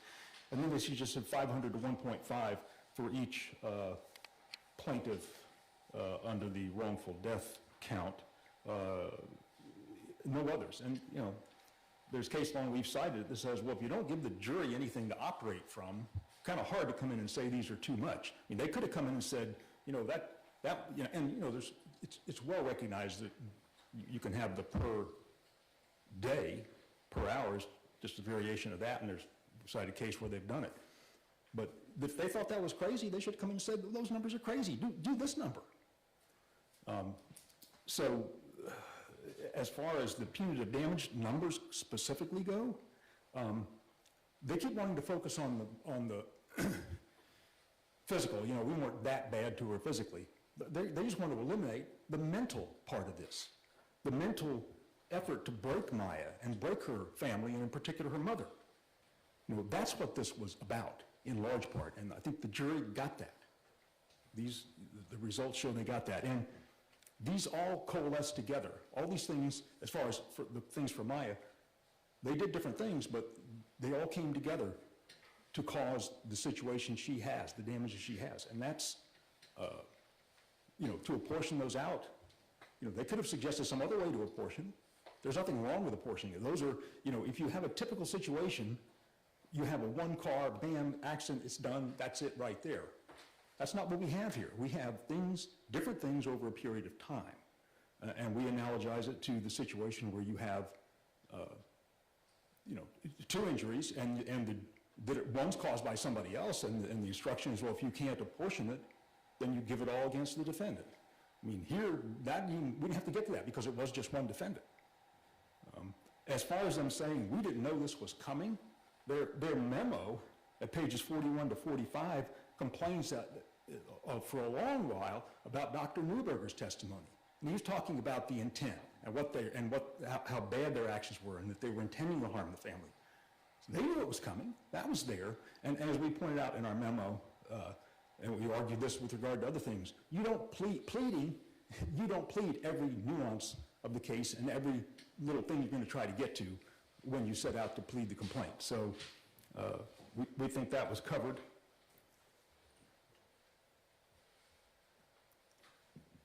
Do you have any other questions on it? No, sir. Pardon? No, sir. Okay. Oh, well, I may have one more thing. Let's see. Oh, yeah. Well, I think you made this point, which is you've got $50 million. I mean, part of the test on the punitive damages is how it compares to the worth, and will it deter it? And you have to have a larger number to deter somebody, you know, with $1 billion in assets. So that is appropriate there. It is not. Thank you. Mr. Altenberg, any brief rebuttal? A couple things, and I'll give you very brief. As far as specific numbers, I I know you're supposed to make those suggestions. I wrote the opinion, and we did make the suggestions. The reason I filed the transcript yesterday to show my objections up front and what Mr. Shapiro did is that we did suggest numbers for one of the false imprisonments that we thought was important to do. We suggested a number for medical malpractice, and we suggested up to, I believe, $4 million for the wrongful death case. So we did put those numbers in there. The people who didn't put numbers in for Maya are the plaintiffs. They come and say, well, we can use this whole ball of spaghetti again and just tell them to throw it out however they want. Well, I'm sorry, but twice the jury instructions told them those cases are to be tried separately as if they had been tried all by themselves. And then on every single set of instructions, the standard instructions tell them to award damages for this claim and for the amount for this claim should be reasonable for this claim. And so for them to walk in here without any case law authority at all and say, oh, we can just say, oh, the total damages for these 5 torts are $1,007,000, and therefore you should just kind of fill in those lines any way you want to. That's not appropriate argument, but it was an artifice, it was a false statement of law, and that's what impacted this verdict. So we need to have a new trial because of that. On the specific intent, even if I'm wrong that they didn't need to plead specific intent, keep in mind all they pled was willful, wanton, malicious. We tried all of these punitive damages on the complaint that said willful, wanton, malicious. That's not too close to the target. But our understanding was, we actually got an extension on the jury instructions that we would work these out by the middle of August. And I gave all of the liability instructions and asked for damages instructions. And the day I got an instruction that says specific intent injuries to lift a cap on punitive damages was the last day of jury deliberations. That is not fair notice to me. And I would have done things dramatically different had I known that. Frankly, I wasn't in the courtroom when Dr. Neuberger testified, and I didn't read that stuff till after trial. So I don't think any of that counts. Thank you very much. Now, the next topic we're going to go to, and I'm going to preface this by it assumes that we get to the point of entering a judgment. No one should assume that a judgment is going to be entered, because I still have to deal with juror misconduct allegations, the motions for new trial, all the way down. So I understand that this is more of a discussion as to mechanics, but let's talk a moment. Assume a judgment were to be entered. Is it a single judgment? Is it 3 judgments? Is it, what do we do about that whole discussion that Mr. Altenburn had with, I think it was Mr. Anderson, about the lien? So who wants to kind of talk first about those issues? I'm happy to say that, I don't know whether it needs to be 1 piece of paper, 3 pieces of paper, but it is legally a judgment for Maya, legally a judgment for Jack, and legally a judgment for the personal representative of the state. And from my side, if you enter these judgments, I don't have to appeal them all. I could appeal one and not another. And if you were doing remitters, they could appeal one but not all. So just from a practical standpoint of what I attach to notice of appeal, I would prefer to have them be 3 documents rather than 1 document. I'm not telling you that you can't put a staple on this and make it known. Your Honor, we think either way works, and we're fine with 3. You have some other questions on that? Well, the next one, let's talk about the lien issue. Because I know there was disagreement in open court. If I have the transcript, I haven't gone back to look for it. What is that? How does that work? And then also, because sometimes I'm asked to put the insurance carrier on the verdict form as well. So talk to me about those issues. Let me distinguish between set-offs and liens, and putting a judgment carrier on the judgment. I don't represent them. I don't think they actually want to talk about that. They can't talk about that. But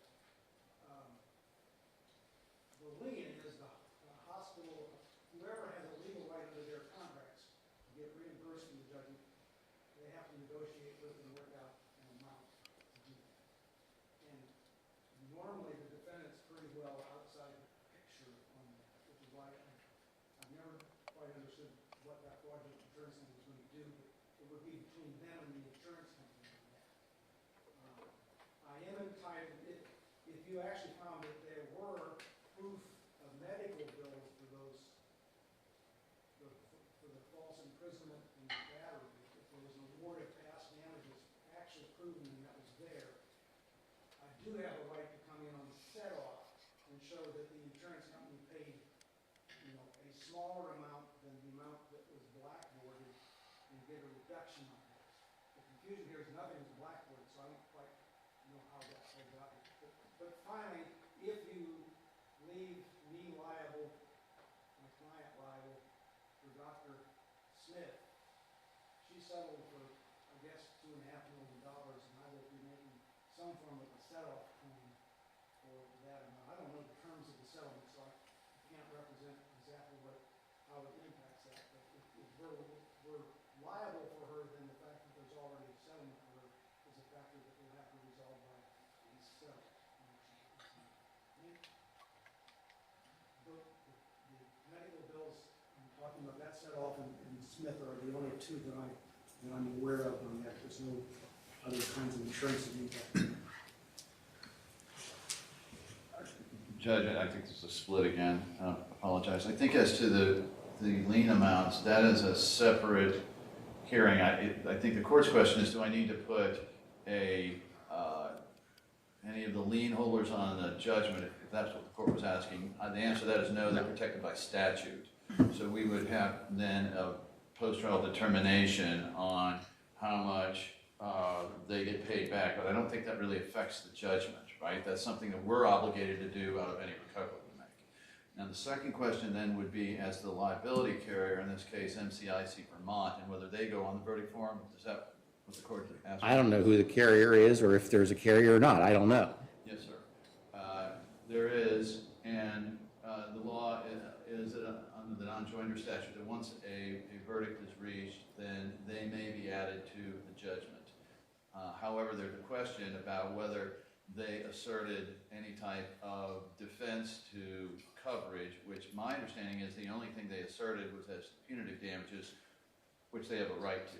So if we can join them on the verdict form, except as punitive damages, on the judgment, except as to the punitive damages, I think that would be appropriate. I can speak just to the statute. The statute says that once the judgment is entered, the plaintiff has a window of time, I think maybe 45 days, to take certain steps that would allow them to join a carrier who has no coverage dispute as to something. But I don't represent that insurance company, and I've never seen their insurance policy. So the issue there would be, I would enter the judgment, assuming we got there, and again, it's an assumption. If we got there, I would enter the judgment, and then the plaintiff would have to take whatever they needed to do. But the issue with the set-off, though, isn't that something I would have to do prior to entry of the judgment? Well, typically from what I see, the judgment is entered with a motion for set-off as to amount in the judgment, and that's a hearing, and then there's an amended judgment that pulls it down. You see that most commonly with hip insurance and things like that. But I don't know how to do a set-off until I see the number of each of them at this point. Do you all know that whether you pled set-off and specific as to which party and amount? I know I pled that I had a right to set off the amount that the settlement was to Dr. Smith. I know earlier you did. Judge, I think there's some issues that need to be handled there, but that would be a process of post-entering a judgment if it was necessary then to reduce it.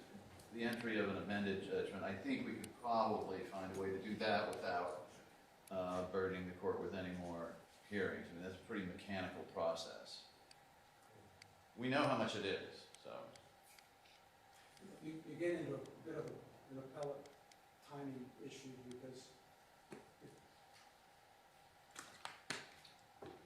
you want to we would probably have to appeal a judgment and then have a relinquishment just to be safe because of the amounts of this, just to resolve this setup. But there may be a way to do it from a preliminary order of the court. I'm not sure about that. The other thing I would point out, Your Honor, I've never had to do this before, but if one of these judgments is more than, I believe it's $50 million, we get this point where there's a cap on the supersedious bond to stay the judgment pending appeal, and that might require, if the parties can't resolve that, which maybe we can, that might require some additional resolution. That won't stay the appeal times, but would probably still be an issue that would remain. That's upon filing a notice of appeal, then to preclude execution, then you would post a supersedious bond. I agree it's capped. What I don't know is capped per party or if it's a total cap, but that's something that I don't think we have to worry about bringing before the court, either is or isn't by the statute. So in our view, Judge, you would simply enter a judgment based upon the amount that the court determines, again, not prejudging where the court's going to go on this. And then if there were a need post-trial for an amendment, then we can take care of that. But to us, it's extremely important that we get a judgment filed, obviously, because interest and other needs. Am I correct in saying that interest does not begin to accrue until the court enters a judgment? Or is there a period of time post-verdict that interest would accrue? Well, that was an issue as to pecuniary and non-pecuniary, as to whether there's prejudgment interest on the liquidated amounts, which would be the past wages and medical bills. Did we determine that? I don't think we're asking for interest, Your Honor. All right, so then it would be simply from the date the court enters it. So obviously, we would prefer to get it entered sooner than later, because we are talking about significant amounts of money here. And Your Honor, one thing I would add on the insurance adding issue is, I guess I need to look back at the statute. I thought the insurer had to be added by the time of the judgment. I didn't think you could go back and do it That was my understanding. within a window afterwards, so we need to look at that, because that would also impact whether that was going to be done. So we'll look at that right away and let you know. I don't have the statute with me, but I'm confident that it's done after the judgment by a separate, because you actually have to serve them. So we just need to look at the statute, Judge. Well, here's my thought process. I will let you all know sometime next week whether we're going to have a juror interview. I am not going to rule on any of these other motions before I resolve one way or the other the issue of juror interview. And if I grant a juror interview, I will not rule on any of the downstream motions until after I resolve that juror misconduct allegation. So I'm not going to enter anything until after that issue, because to me it's more of a threshold type of issue. So, you know, I ordered a full transcript to be the day after the verdict, and I'm not complaining, but they wanted expedited excerpts, a bunch of them, and so the court reporter has been doing all these excerpts. I think now is about the point where she can begin to fill in everything and start doing a transcript from day one to the last day. I'm sort of optimistic to get that by early January. Now,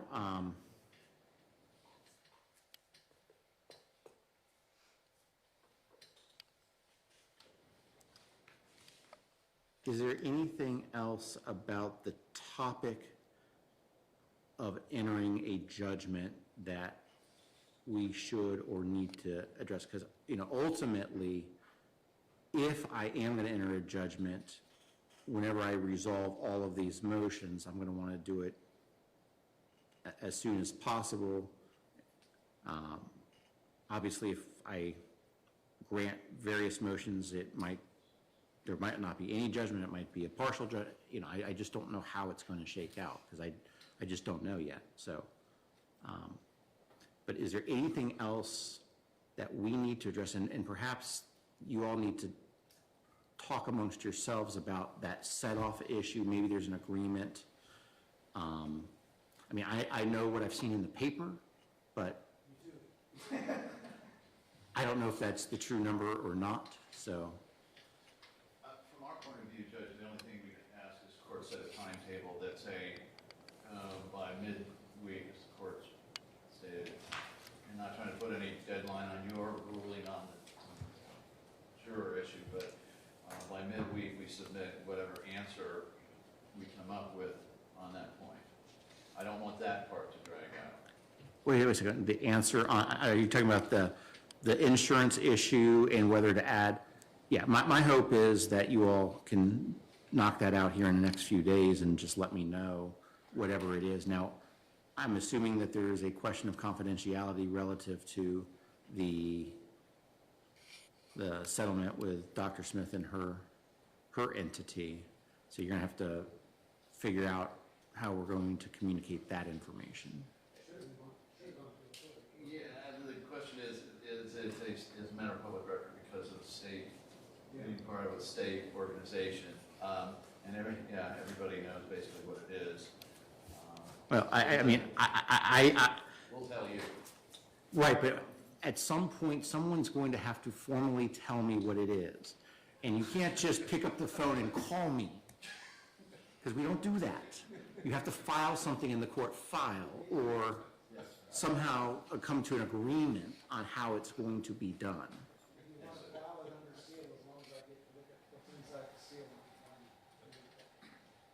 Your Honor, ultimately, when you rule on these things, there'll be a number, and it can be adjusted, I think, between counsel. The one thing I was going to say, it seems to me as we're thinking about it abstractly, that could impact it is what your ruling is on Sally Smith, because if they've argued she's not if you would agree with them on she's not an agent, I don't think they could settle.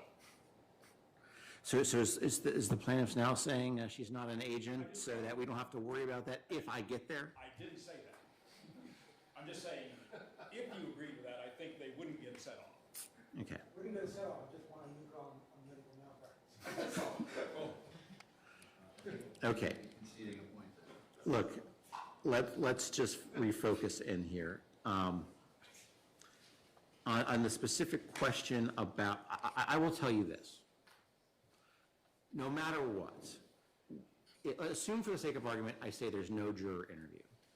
I'm not going to make any ruling before Christmas, okay? So that gives you all of next week to figure out these other issues, and then you can figure out how to convey it to me. Does that answer Mr. Whitney? I think it was Mr. Whitney. Did you have the timing issue, or was that Mr. Elliott? Not me, Your Honor. Well, That's good, Your Honor. Okay. Does that time frame work for both sides to figure that out? Right.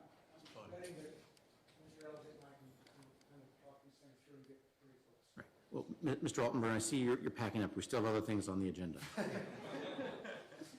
Actually, Your Honor, if you're ready to move to that one, on the sanctions. Before we go there, I want to make sure I've closed the door on anything having to do with the abstract discussion about the potential entry of a judgment. So is there anything else on that issue?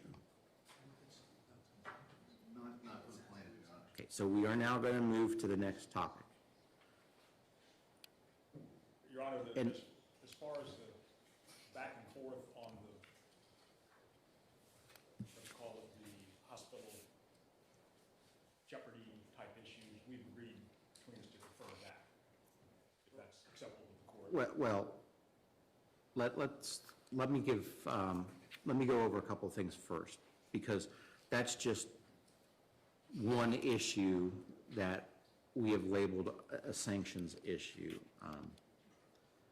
You know, I recollect when I was assigned this case a few years ago, I came in and there was a lot of sanction motions that were pending, were being filed, and rightly or wrongly, and you know, I basically started out taking the view that I'm going to push sanctions off to the side as much as I could, and I dealt with some, and I had promised you all, both sides, that after trial, if you wanted to light each other up on sanction motions, I would make time for that.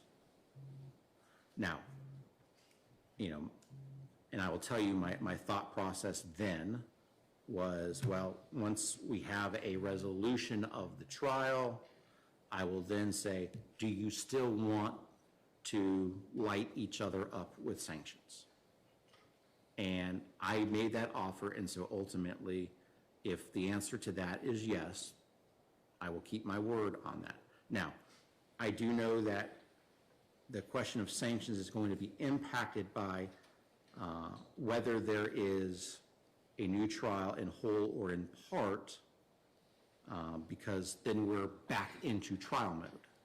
So I get that, but what I need to know from each side, and I don't need a final answer this moment, is are you all going to want to pursue sanctions against each other for all the number of issues that have been filed?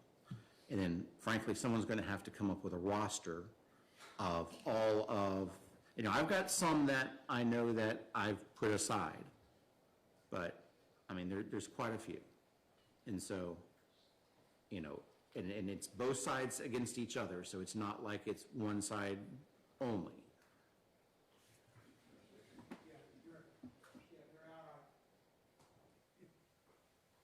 I think maybe the question is, would both sides be willing to just pack up tents and go home on this without pursuing one another? I don't have authority from the client at this point in time to do that, and I don't. Which is why I said I don't need a final answer right now. It's like everything else, we wouldn't be dropping things if they're not dropping things, so maybe there's a way to resolve this, but we haven't talked about it, and I don't have time for it. I think we need to see the final judgment first, Judge, to make that decision and obviously confer with our clients. We would point out that we have proposals for settlement that at some point we'll be filing and pursuing fees for that. So Well, those tie into it or not. attorney fees for substantive claims is not what I'm talking about. I understand. I mean, this is, they're saying that you did bad, you're saying that they did bad, and, sanctions. So, I see Mr. Hunter standing up, so I was going to make reference to the proposal for settlement matter. There are going to be some issues regarding the validity of some of those. I assume there would be. And there's also, in my mind, and I have not discussed this with Mr. Altenburn, and certainly not Mr. Elegant, but in my mind, if there's going to be litigation over sanctions or PFSs or whatnot, there's an issue of, if there's an appeal going on, there's got to be a relinquishment to deal with that. In my understanding, or at least there's an issue about that. So that may factor into all of this. Or maybe it's a collateral issue that I would still have jurisdiction. Maybe so. I'm not putting you on the spot, Mr. Altenburn, but There's potential concurrent jurisdiction, but I don't want to tell you I know the answer to that. I think fees are collateral. well, attorney fees are collateral. That's easy, but that's on the substantive claims. I'm not talking about a proposal for settlement, attorney fees. That is fundamentally not what I'm talking about. I think we all, though, know we're talking about all the various different claims of sanctions. So I told you that if you wanted to light each other up, I would do it after the trial, and I'll stick to my word. But perhaps, depending on, and like I said, maybe whatever happens on these other motions will dictate it, but perhaps there's something else that you all could come up with. Now, that raises the next question, which I did not put on here, is should I send you all back to mediation? And should I send you all back to mediation before I rule on any of these motions? That would be very difficult for us, Judge,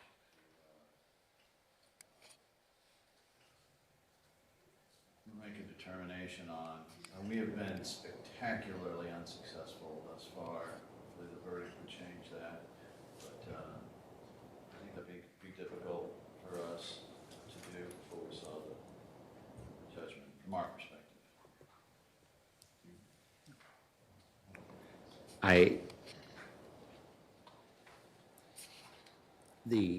would I have the ability to send you to mediation on a substantive matter, though, after I entered the judgment? I mean, I could send you on attorney fees, but, if I entered a judgment, or if I didn't enter it, I guess if I didn't enter a judgment, we're doing a new trial, I could send you. That would be an easy one I could do. But if I entered the judgment, then could I then send you to mediation at that point on the main issue? And I'm not sure I could. The appellate court's going to do it in any event, one way or the other. They have every time I've seen. I think the 5th does, but I'm not sure the 2nd does. The second district, every other district has the authority to order mediation. The second district almost never, ever does it on its own, whereas some of the others do it on their own. If you were to order me to mediation after you entered the final judgment, I'm probably not going to go with the second district to say you didn't have to vote. I just don't know if I have that authority, and I, obviously, there seems to be other issues out there. We consult on that and advise the court. Yeah, and I will tell you, Mr. Anderson, this isn't idle thought process on me. This has been an active thought in my head as to whether I should send you to mediation before I rule on any of these motions. I understand that. We need to consult our client briefly, Judge. Yeah, and I'm not asking for a final decision, but perhaps as part of the discussions on the insurance issues that we dealt with, you can confer with your respective clients and then with each other. I may be wrong, but mediation before some of these rulings, we're in such a vast level of disagreement on things. I think if there's a mediation, it's probably after you do these now. Your Honor, I guess I would chime in and say, I think if there were a judgment and you wanted us to mediate, I think we would talk. I don't see either side, from what I heard, wanting to object to talking in mediation, whether it's suggested or ordered. But we do want, as you know, we already discussed, there's some urgency on our part to get a judgment. I understand. Okay, well, when you convey the information about the insurance, give me some thoughts. It doesn't not have to be agreed to. You can each send me something if you want. Like I said, I'm not going to enter anything before Christmas. So maybe by next Thursday, you can file something and let us know. The clerk is closed on Friday, so there won't be anything that can be processed after 5 o'clock on Thursday.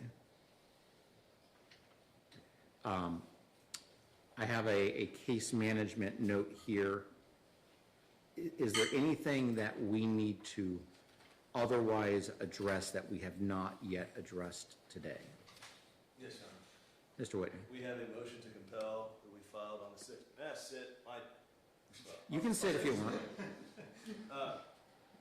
We filed a motion to compel regarding the immediate jeopardy documents. And yesterday, we received a privilege log, and I believe the defendant filed a renewed objection to those documents the court order produced immediately at trial. There were 2 boxes, an inventory provided to us. I'm sorry, an inventory of 2 boxes provided to us. The 2 boxes of documents have not been provided. We would like the court to compel the production of those documents, which we have not yet received, not even the unprivileged documents, now that they filed an extensive privilege log and a renewed objection yesterday. That will inform our decision on whether we want to light each other up on sanctions. It also informs the prejudice against us of not having those documents at the time of the trial. Well, okay, well, let me hear from the other side first. Your Honor, we had the documents in question were made available during trial. The verdict intervened, apparently before anything could be done with them. They were then sent back, and we had to re-get them back. We then went back through them. We never had an opportunity to look at objections or privileged information. We did that. We prepared a privilege log, we prepared objections, we sent those.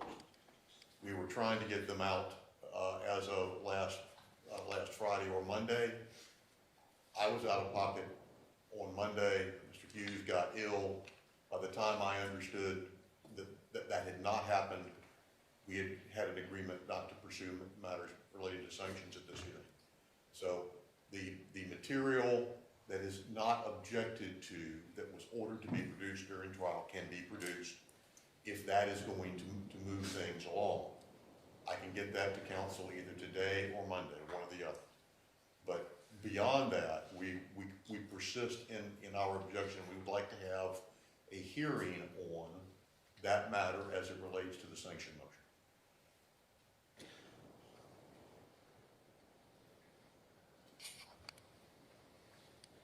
Okay. So you're sending over what you're claiming is not privileged and wanting to withhold and have a hearing as to the balance? Yes, sir, Your Honor, but to be perfectly clear, we continue to object to having been ordered to produce those materials at all. I know, and perhaps we can just agree to disagree on this issue, Mr. Hunter. Well, I understand, and I'm just trying to protect my record as far as that's concerned. Yeah. But I don't understand what production will accomplish at this date.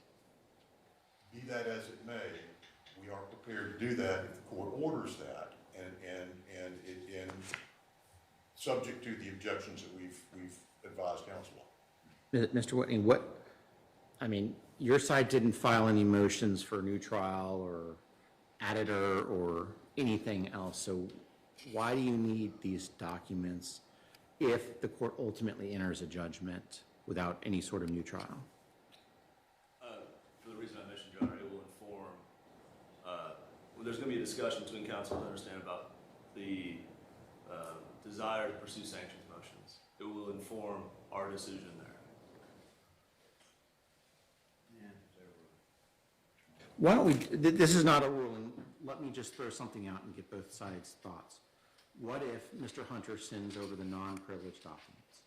I tell Johns Hopkins that they have to preserve those 2 boxes or whatever it ends up being. And then if we ultimately either have a new trial in whole or in part, we can address the issues on the claimed privilege.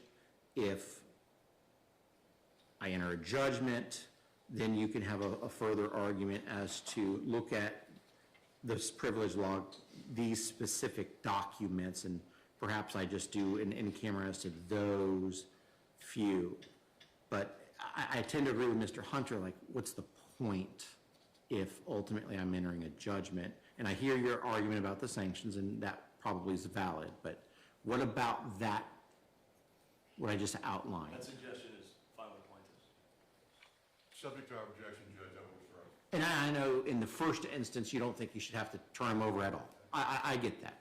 I disagree, but, you know. I should add to this mix that we have an agreement, I believe, with counsel that any production that we make is subject to confidentiality. And I think we have a confidentiality order, and you can produce under the confidentiality. I'm fine with it. So I will go ahead and direct Johns Hopkins Children's Hospital to maintain those 2 boxes. Go ahead and turn over in the next couple of days the non-privileged documents, and then we're not going to do anything on the claim privilege until we figure out what actually gets entered as far as new trial or judgment or some combination. And we are producing the confidentiality. Under the confidentiality, yes, sir. And any other case management related item we need to address before we adjourn for the day?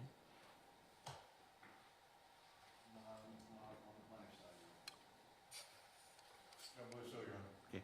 I appreciate everyone being here. I know this is a difficult subject, and there's a lot of divergent opinions on it, but I do appreciate y'all's work today during this hearing, and we will be in recess. Happy holidays, everybody.